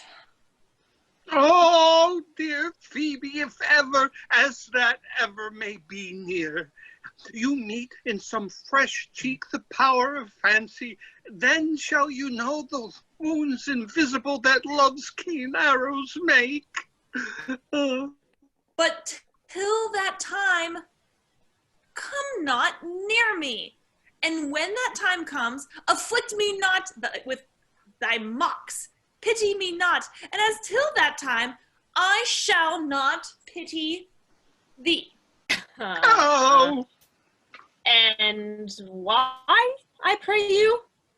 Who might be your mother that you insult, exult, and all at once over the wretched? What though you have no beauty, and as by my faith I see no more in you than without candle may go dark to bed, must therefore be proud and pitiless? By, what means this? Why do you look on me? I see no more in you than in the ordinary of nature's sail work. Odds my little life, I think she means to tangle my eyes too. No, no, faith, proud mistress, hope not after it. 'Tis not your inky brows, your black silk hair, your bugle eyeballs, nor your cheek of cream that can tame my spirits to your worship. You, foolish shepherd, wherefore do you follow her? Like foggy south puffing with wind and rain? You are 1,000 times a proper man than she a woman. 'Tis such fools as you that makes the world full of ill-favored children. 'Tis not her glass, but you that flatters her. And out of you she sees herself more proper than any of her lineaments can show her. But, mistress, know yourself. Down on your knees, and thank heaven, fasting for a good man's love. For I must tell you friendly in your ear, sell when you can. You are not for all markets. Cry the man mercy. Love him. Take his offer. Foul is most foul, being foul to be a scoffer. So, take her to thee, shepherd. Fare you well. Oh, sweet youth, I pray you, chide a year together. I had rather hear you chide than this man woo. Why look you so upon me? For no ill will I bear you. I pray you do not fall in love with me, for I am falser than vows made in wine. Besides, I like you not. Shepherd, ply her hand. Come, sister. Shepherdess, look on him better, and be not proud. Though all the world could see, none could be so abused in sight as he. Come, to our flock. Dear shepherd, now I find thy saw of might. Whoever loved that loved not at first sight? Sweet Phoebe. What sayest thou, Silvius? Sweet Phoebe. Why? Pity me. I am sorry for thee, gentle Silvius. Wherever sorrow is, relief would be. If you do sorrow at my grief and love, by giving love your sorrow and my grief were both extermined. Thou hast my love. Is not that neighborly? I would have you. Why? That were covetousness. Silvius, the time was that I hated thee. And yet it is not that I bear thee love, but since thou canst talk of love so well, thy company, which erst was irksome to me, I will endure, and I'll employ thee too. But do not look with further recompense than thine own gladness that thou art employed. Oh, so holy and so perfect is my love, and I in such a poverty of grace, that I think that I shall think it a most plenteous crop to glean the broken ears after the man that the main harvest reaps. Loose now, and then a scattered smile, and that I'll live upon. Knowest thou the youth that spoke to me erewhile? Not very well, but I have met him oft, and he hath bought the cottage and the bounds that the old Carlet once was master of. Well, think not that I love him, though I ask for him. 'Tis but a peevish boy, yet he talks well. But what do I care for words? Yet words do well, when he that speaks them pleases those that hear. It is a pretty youth. I mean, not, very pretty, but he's proud, and yet his pride becomes him. He'll make a proper man. The thing is, him in his complexion, the faster than his tongue, did make offenses. I mean, his eyes did heal it up. I mean, he's not very tall, yet for his years he's tall. His leg is but so, and yet 'tis well. There was a pretty redness in his lip, and a little riper and more lusty red than that mixed in his cheek. 'Twas just the difference between the constant red and the mingled damask, that there be some women. Silvius, had they marked him in parcels as I did, would have gone near to fall in love with him. But for my part, I love him not, nor hate him not. And yet I have more cause to hate him than to love him. For what had he to me but chide me? He said mine eyes were black and my hair black, and now I am remembered scorned at me. I marvel why I answered not again. But that's all one. Omittance is bear it. Wilt thou, Silvius? Phoebe, with all my heart. I'll write it straight. The matter's in my head and in my heart. I will be bitter with him and passing short. Go with me, Silvius. Act 4, Scene 1, the forest. Enter Rosalind as Ganymede, Celia as Linnea, and Jacques. Okay. I prithee, pretty youth, let me better acquainted with thee. They say you are a melancholy fellow. I am so. I do love it better than laughing. Those that are in extremity of either are abominable fellows, and betray themselves to every modern censure worse than drunkards.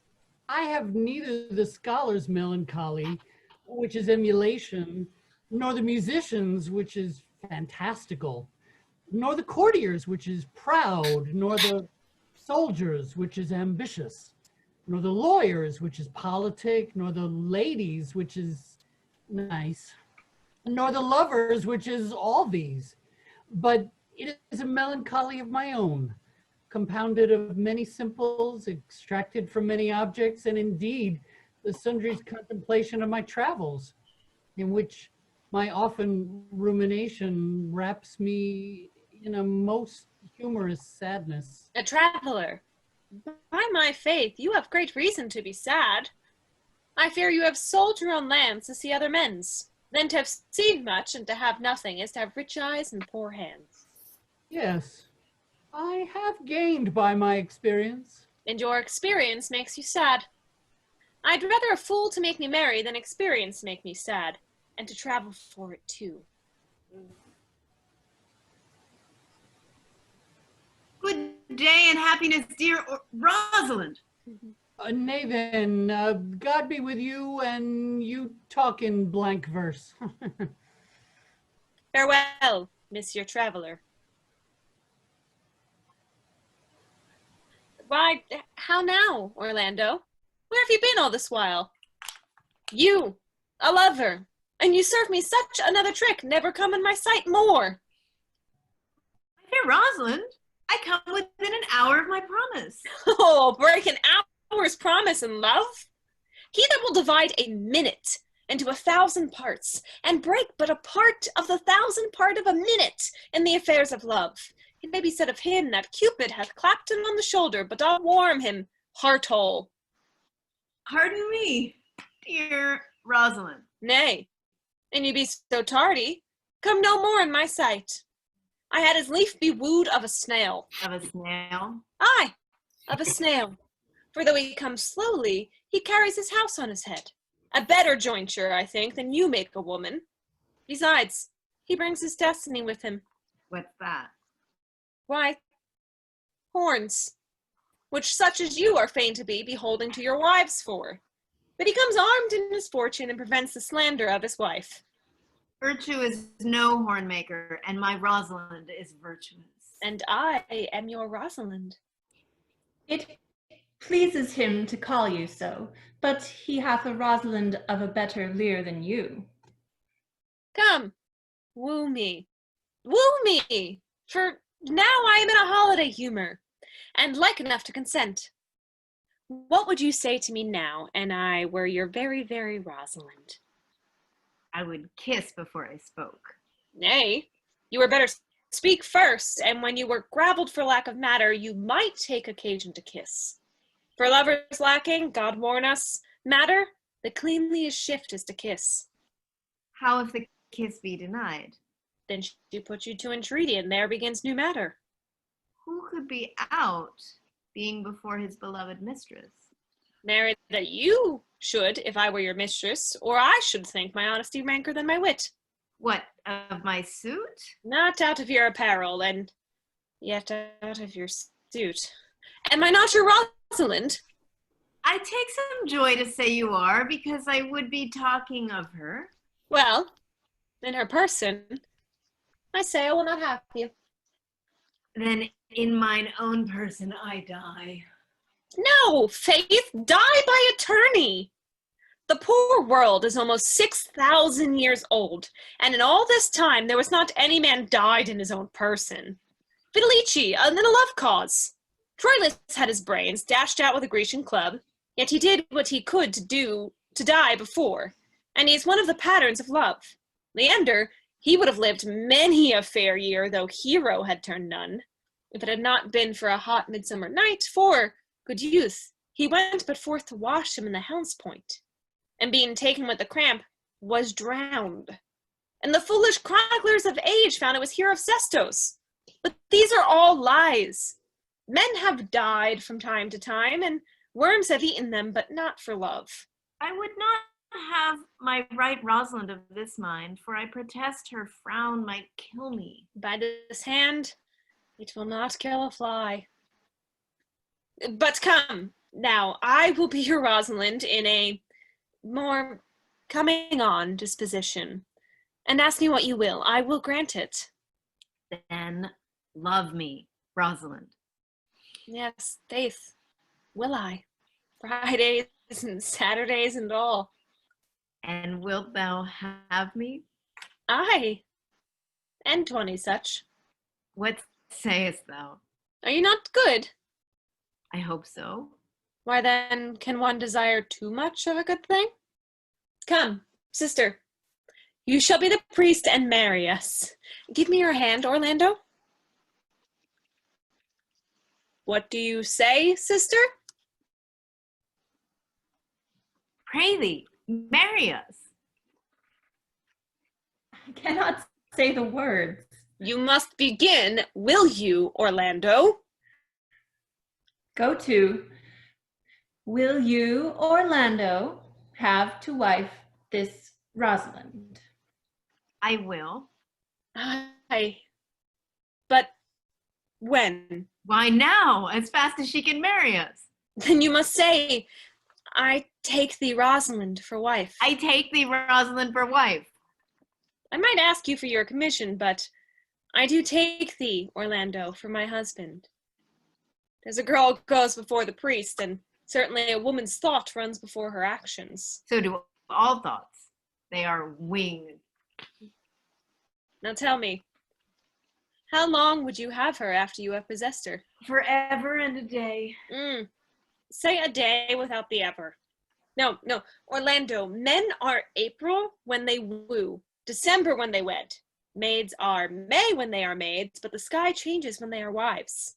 I will be more jealous of thee than a Barbary cock pigeon over his hen, more clamorous than a parrot against rain, more newfangled than an ape, more giddy in my desires than a monkey.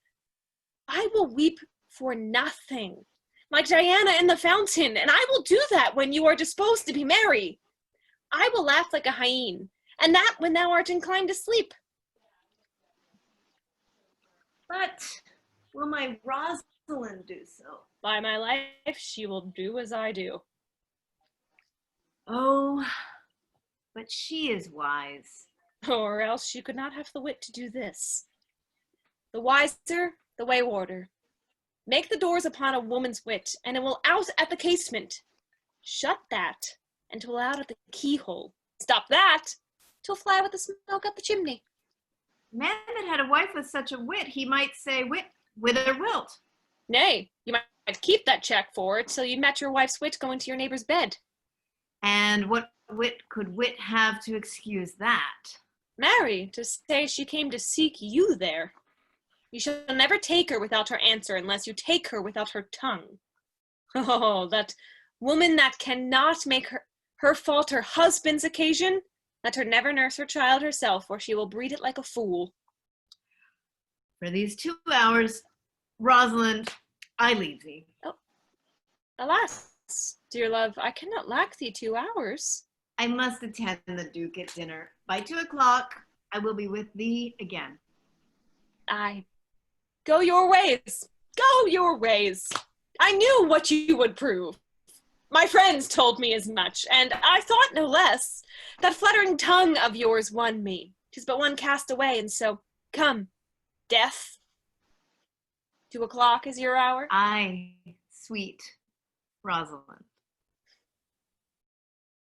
By my troth, and in good earnest, and so God mend me, and by all pretty oaths that are not dangerous, if you break one jot of your promise, or come 1 minute behind your hour, I will think you the most pathetical break promise, and the most hollow lover, and the most unworthy of her you call Rosalind that may be chosen out of the gross band of the unfaithful.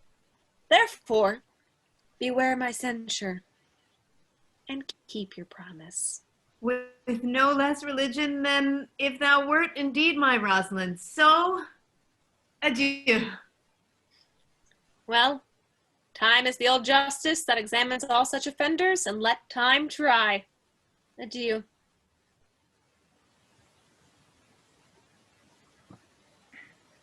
You have simply misused our sex in your love prate.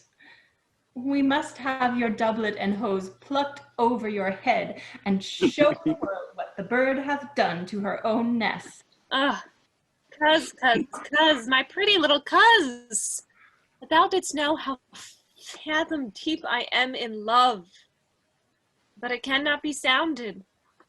My affection hath an unknown bottom. Or rather bottomless, that as fast as you pour affection in, it runs out.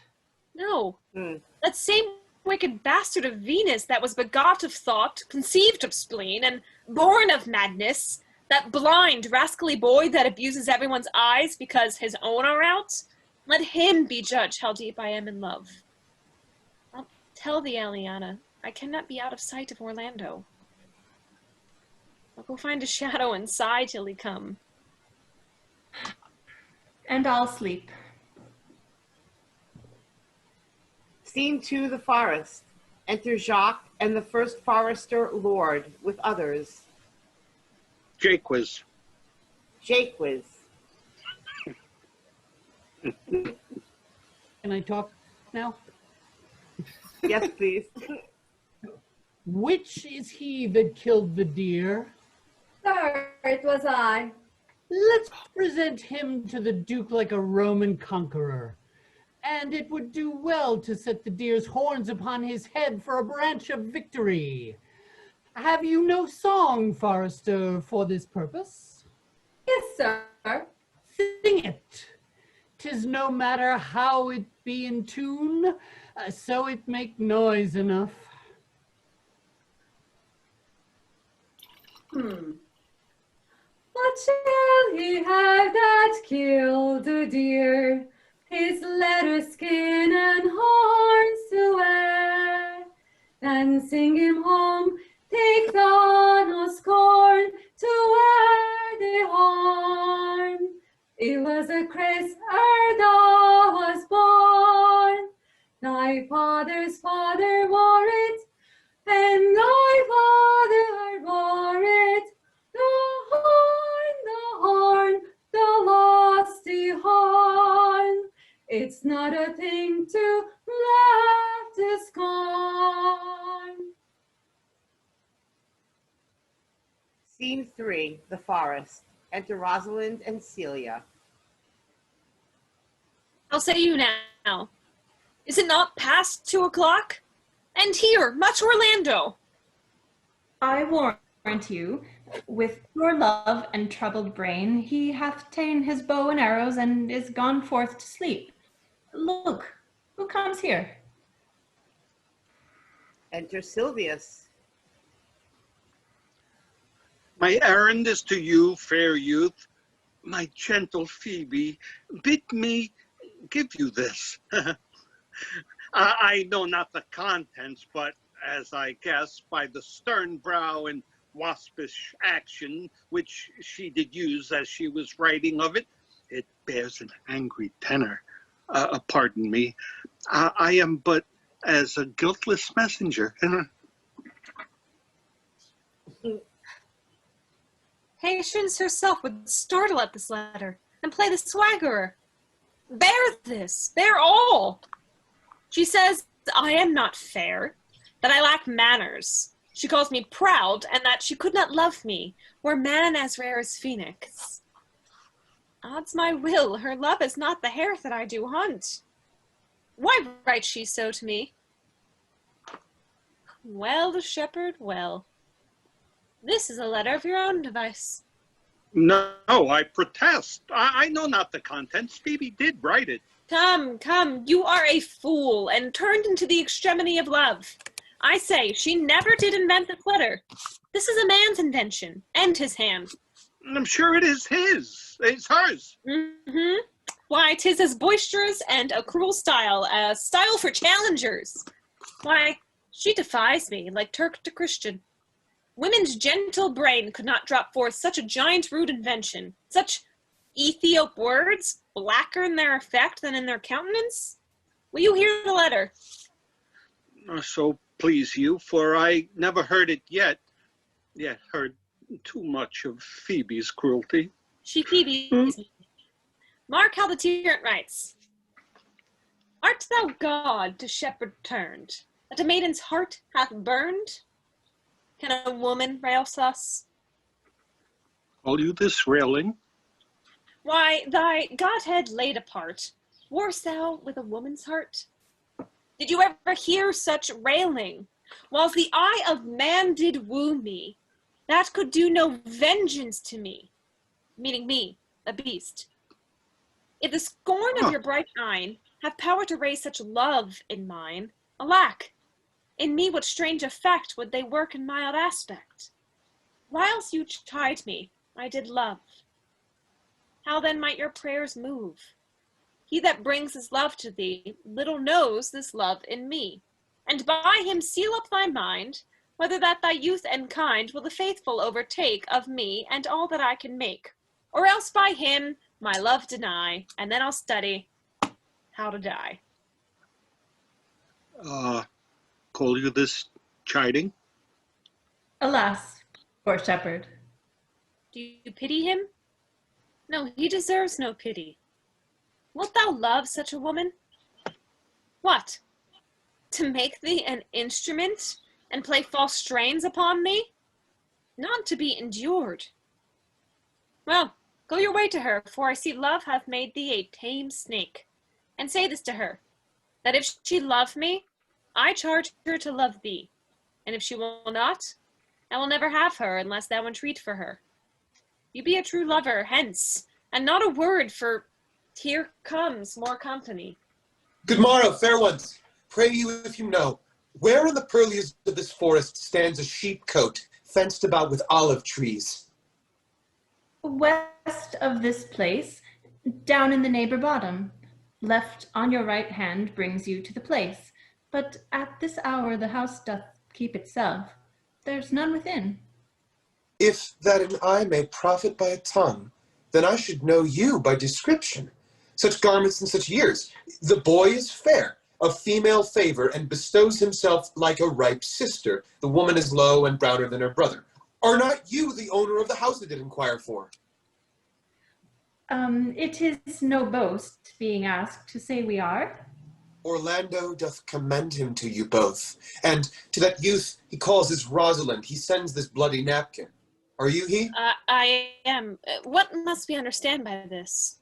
Some of my shame, if you will know of me what man I am, and how and why and where this handkerchief was stained. I pray you, tell it.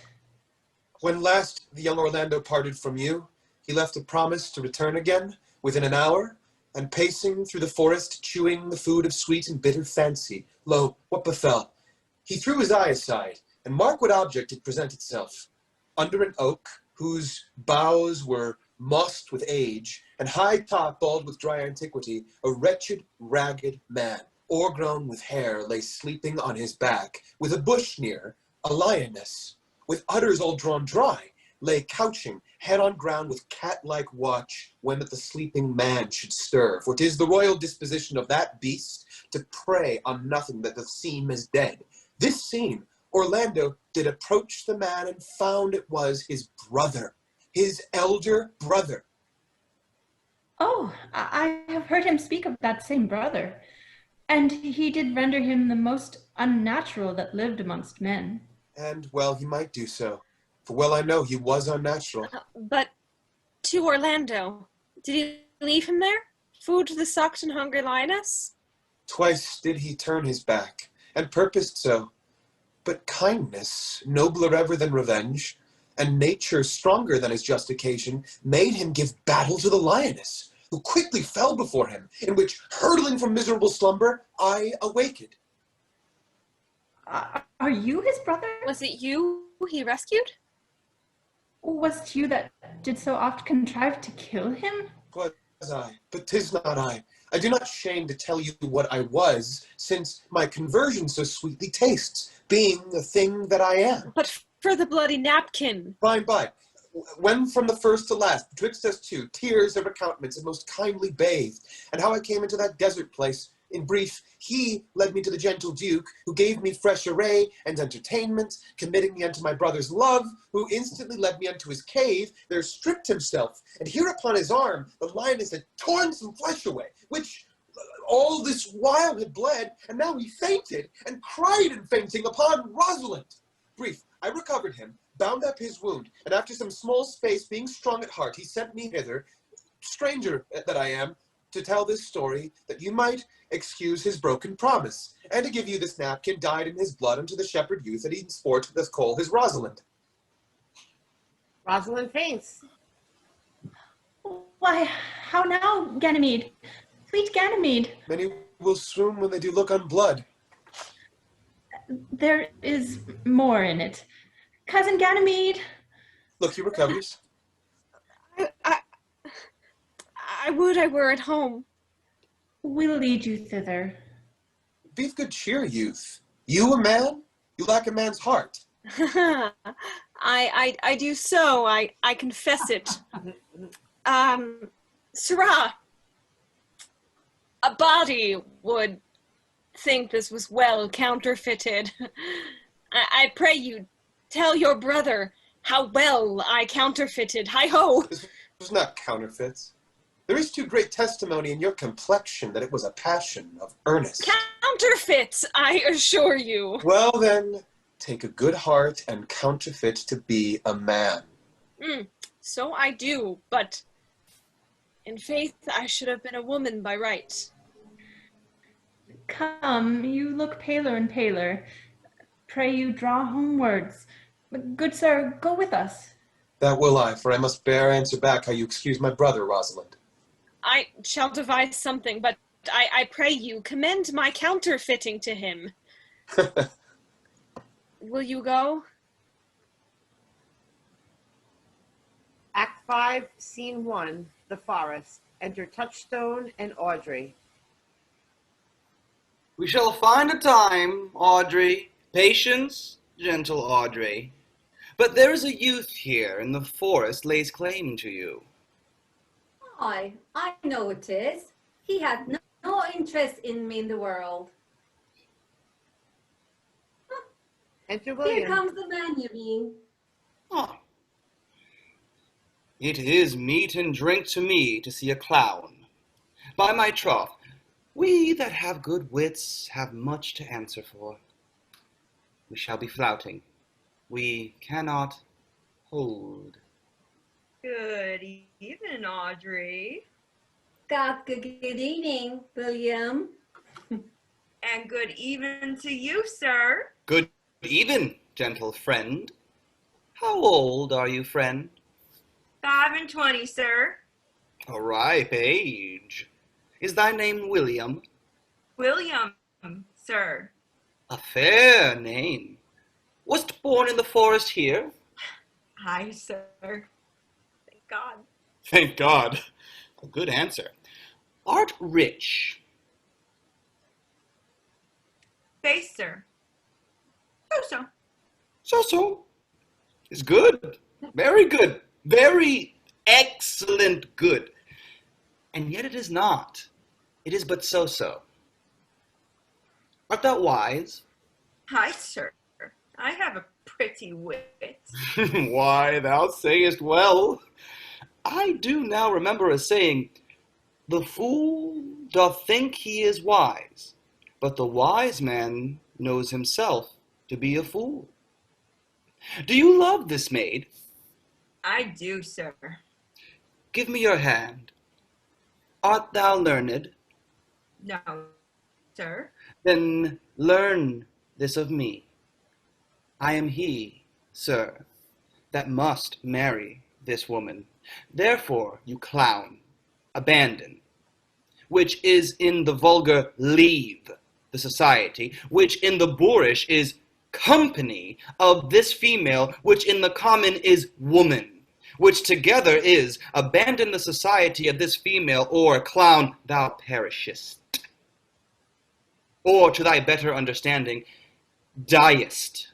Or, to wit, I kill thee, make thee away, translate thy life into death, thy liberty into bondage. I will deal in poison with thee, or in bastinado, or in steel.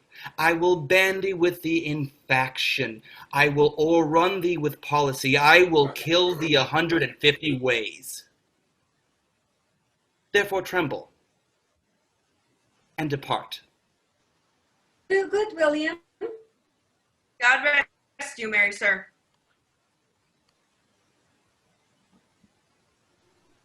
Our master and mistress seeks you. Come, away. Trip, Audrey, trip away. I attend.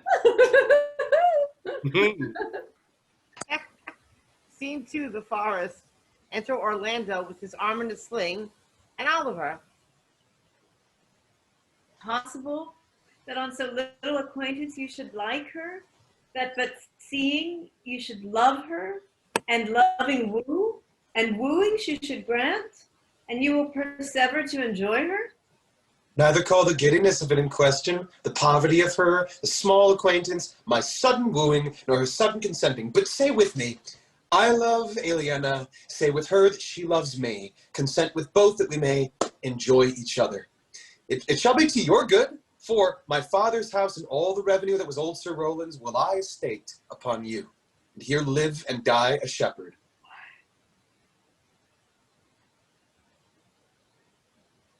You have my consent. Let your wedding be tomorrow. Thither I invite the Duke and all's contented followers. Go you and prepare, Aliena, for look you, here comes my Rosalind. God save you, brother. And you, fair sister. Oh, my dear Orlando, how it grieves me to see thee wear thy heart in a scarf. It's my arm. I thought thy heart had been wounded with the claws of a lion. Wounded it is, but with the eyes of a lady. Did your brother tell you how I counterfeited to swoon when he showed me your handkerchief? Aye, and greater wonders than that. No, I know where you are. Nay, 'tis true, there was never anything so sudden but Caesar's thrasonical brag of, I came, saw, and overcame. For your brother and my sister no sooner met, but they looked. No sooner looked, but they loved. No sooner loved, but they sighed. No sooner sighed, but they asked one another the reason. No sooner they knew the reason, but they sought the remedy. And in these degrees have they made a pair of stairs to marriage, which they will climb incontinent, or else be incontinent before marriage. They are in the very wrath of love, and they will together. Clubs cannot part them. They shall be married tomorrow, and I will bid the Duke to the nuptial. But oh, how bitter a thing it is to look into happiness through another man's eyes. But so much the more shall I tomorrow be at the height of heart heaviness by how much I shall think my brother happy in having what he wishes for.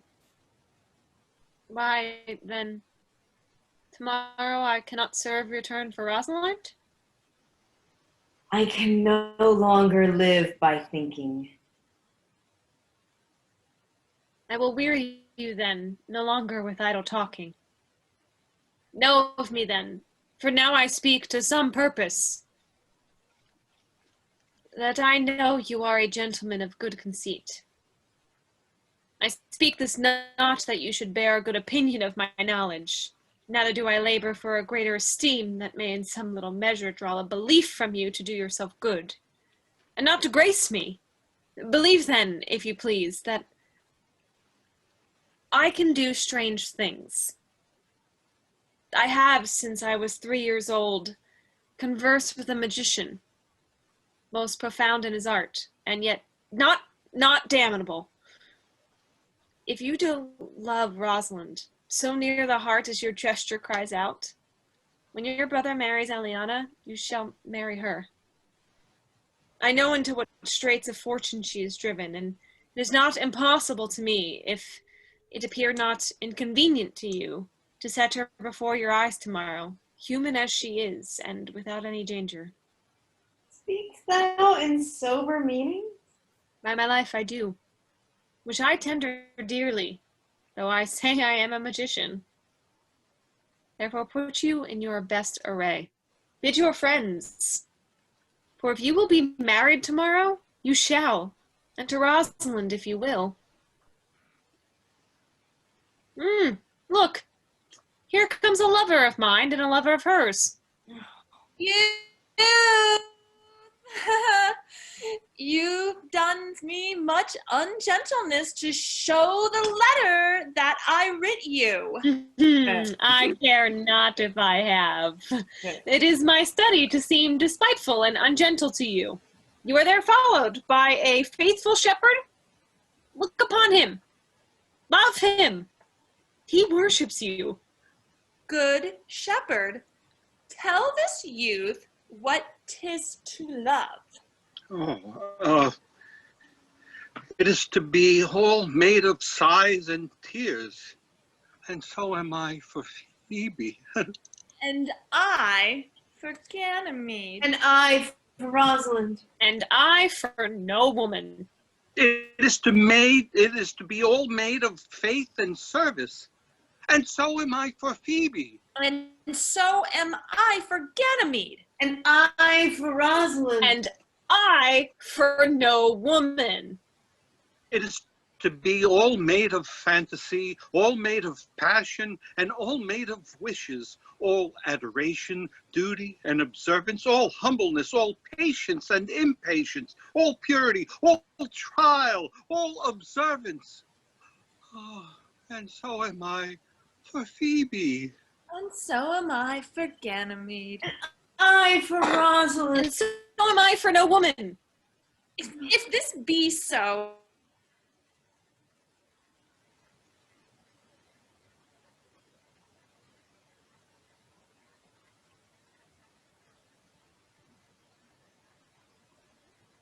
So why blame you me to love you? who do you speak to? Why blame you me to love you? To her that is not here, nor doth not hear.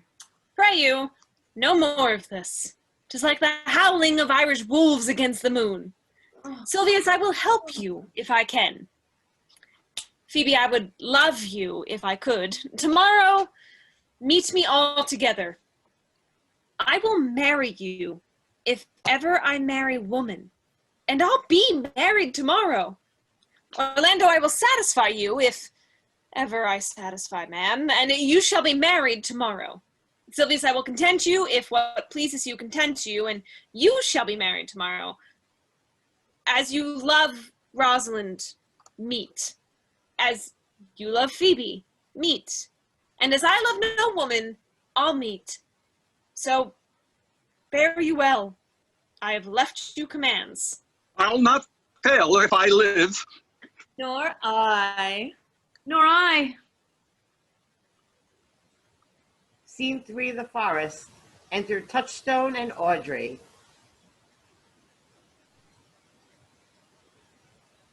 Tomorrow is the joyful day, Audrey. Tomorrow we be married.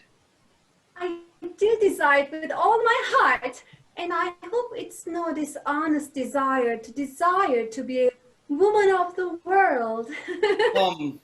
Audrey.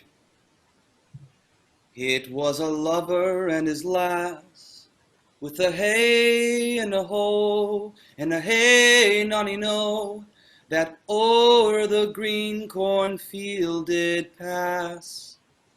In the springtime, the only pretty ring time, when birds do sing, hey ding a ding ding, sweet lovers love the spring. And therefore take the present time with a hey and a ho and a hey nonny no, for love is crowned with pride. In the springtime, the only pretty ring time, when birds do sing, hey ding a ding ding, sweet lovers love the spring. Scene 4, the forest. Enter Duke Sr., AMIENS, Jacques, Orlando, Oliver, and CELIA as Aliena. JAQUES. Thank you. Dost thou believe, Orlando, that the boy can do all this that he hath promised? I sometimes do and sometimes do not, as those that fear they hope and know they fear. Patience, once more, whilst our compact is urged. You say if I bring your Rosalind, you will bestow her on Orlando here? That would I, had I kingdoms to give her. And you say you will have her when I bring her here? That would I, were I of all kingdoms king. You say you'll marry me, Phoebe, if I be willing? That will I, should I die the hour after.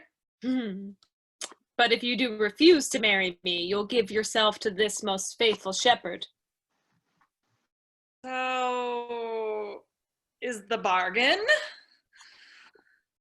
You say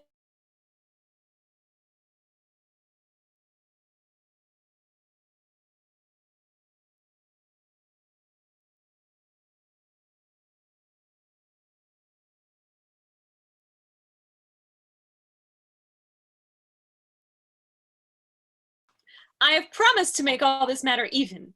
Keep you all your word, and from hence I go to make these doubts all even. I do remember in this shepherd boy some lively touches of my daughter's favor. My lord, the first time I ever saw him, methought he was a brother to your daughter. But, my good lord, this boy is forest-born and hath been tutored in the rudiments of many desperate studies by his uncle, of whom he reports to be a great magician obscured in the circle of this forest. There is sure another flood toward, and these couples are coming to the ark. Here comes a pair of very strange beasts, which in all tongues are called fools.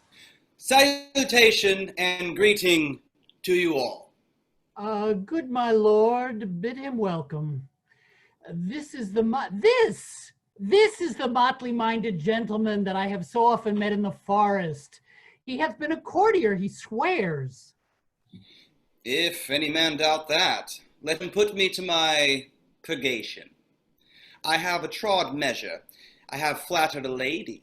I have been politic with my friend, smooth with mine enemy. I've had 4 quarrels, and like to have fought one. And how was that taken up? Faith, we met and found the quarrel was upon the 7th cause.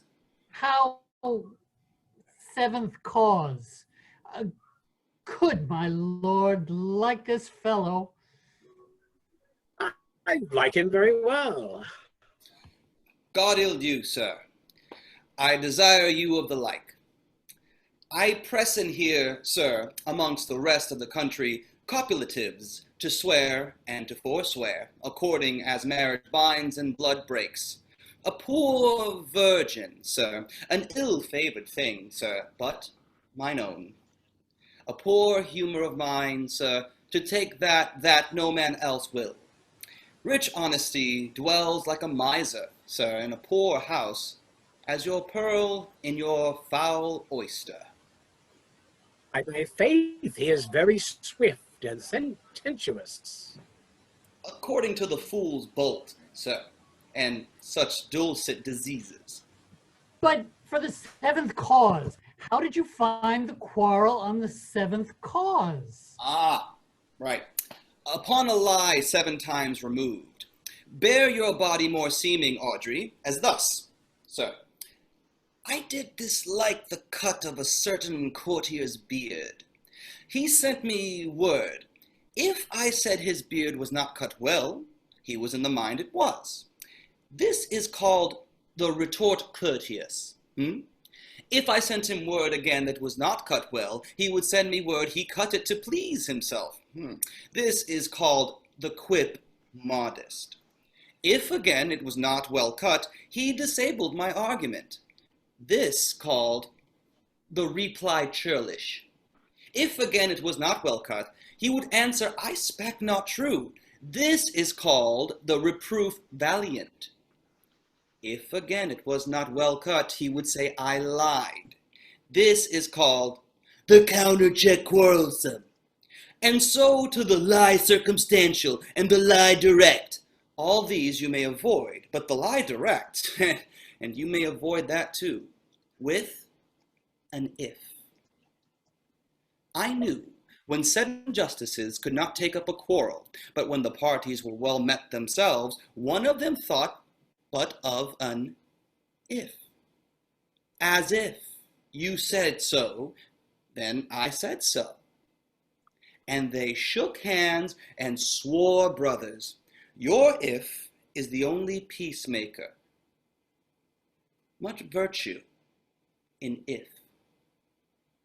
I durst go no further than the lie circumstantial, nor he durst not give me the lie direct. So we measured swords and parted. Is this not a rare fellow, my lord? He's as good at anything and yet a fool. He uses his folly like a stalking horse, and under the presentation of that, he shoots his wit.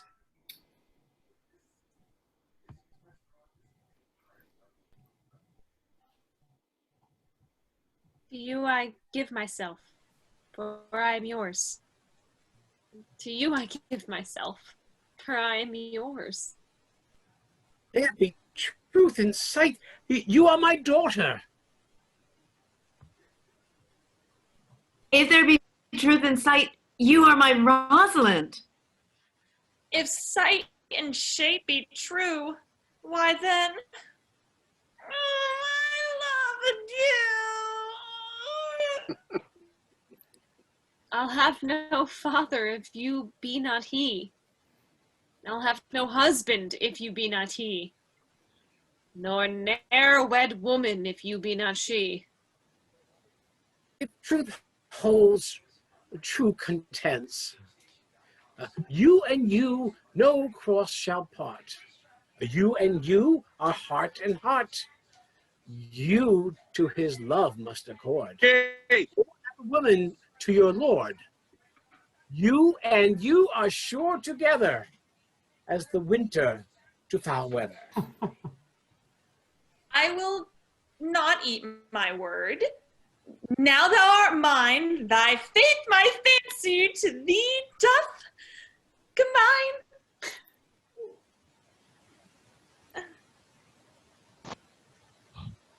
Let me have audience for a word or two.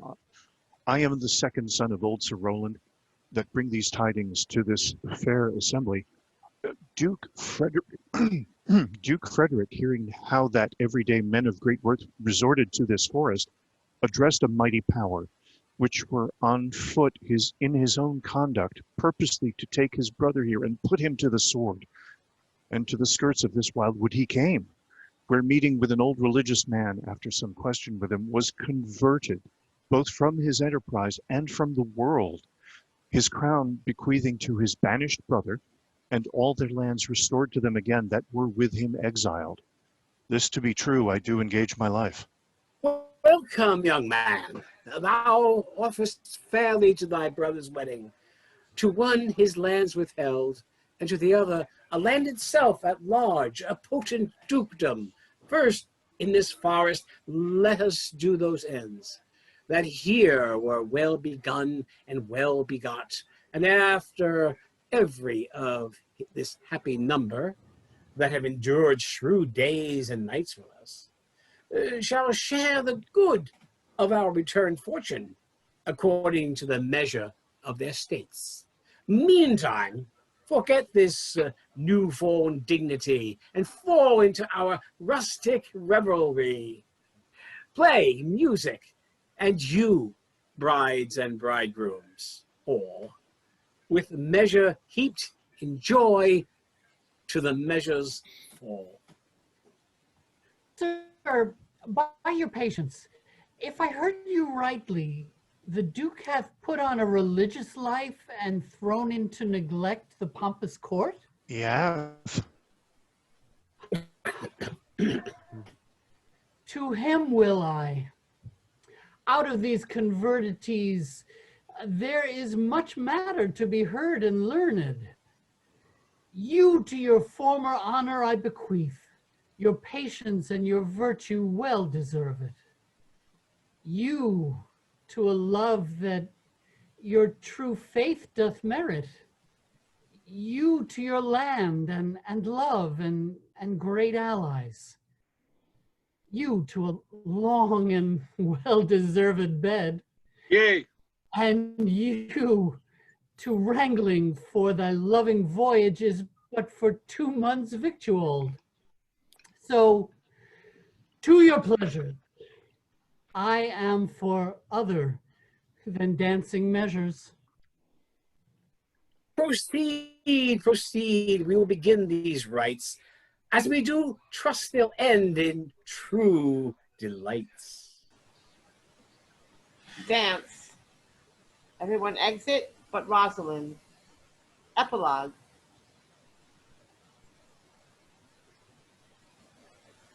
It is not the fashion to see the lady the epilogue, but it is no more unhandsome than to see the lord the prologue. If it be true that good wine needs no bush, 'tis true that a good play needs no epilogue. Yet to good wine they do use good bushes, and good plays prove the better by the help of good epilogues. What a case am I in, then, that am neither a good epilogue, nor cannot insinuate with you in the behalf of a good play? I am not furnished like a beggar, therefore to beg will not become me. My way is to conjure you, and I'll begin with the women. I charge you, O women, for the love you bear to men, to like as much of this play as please you.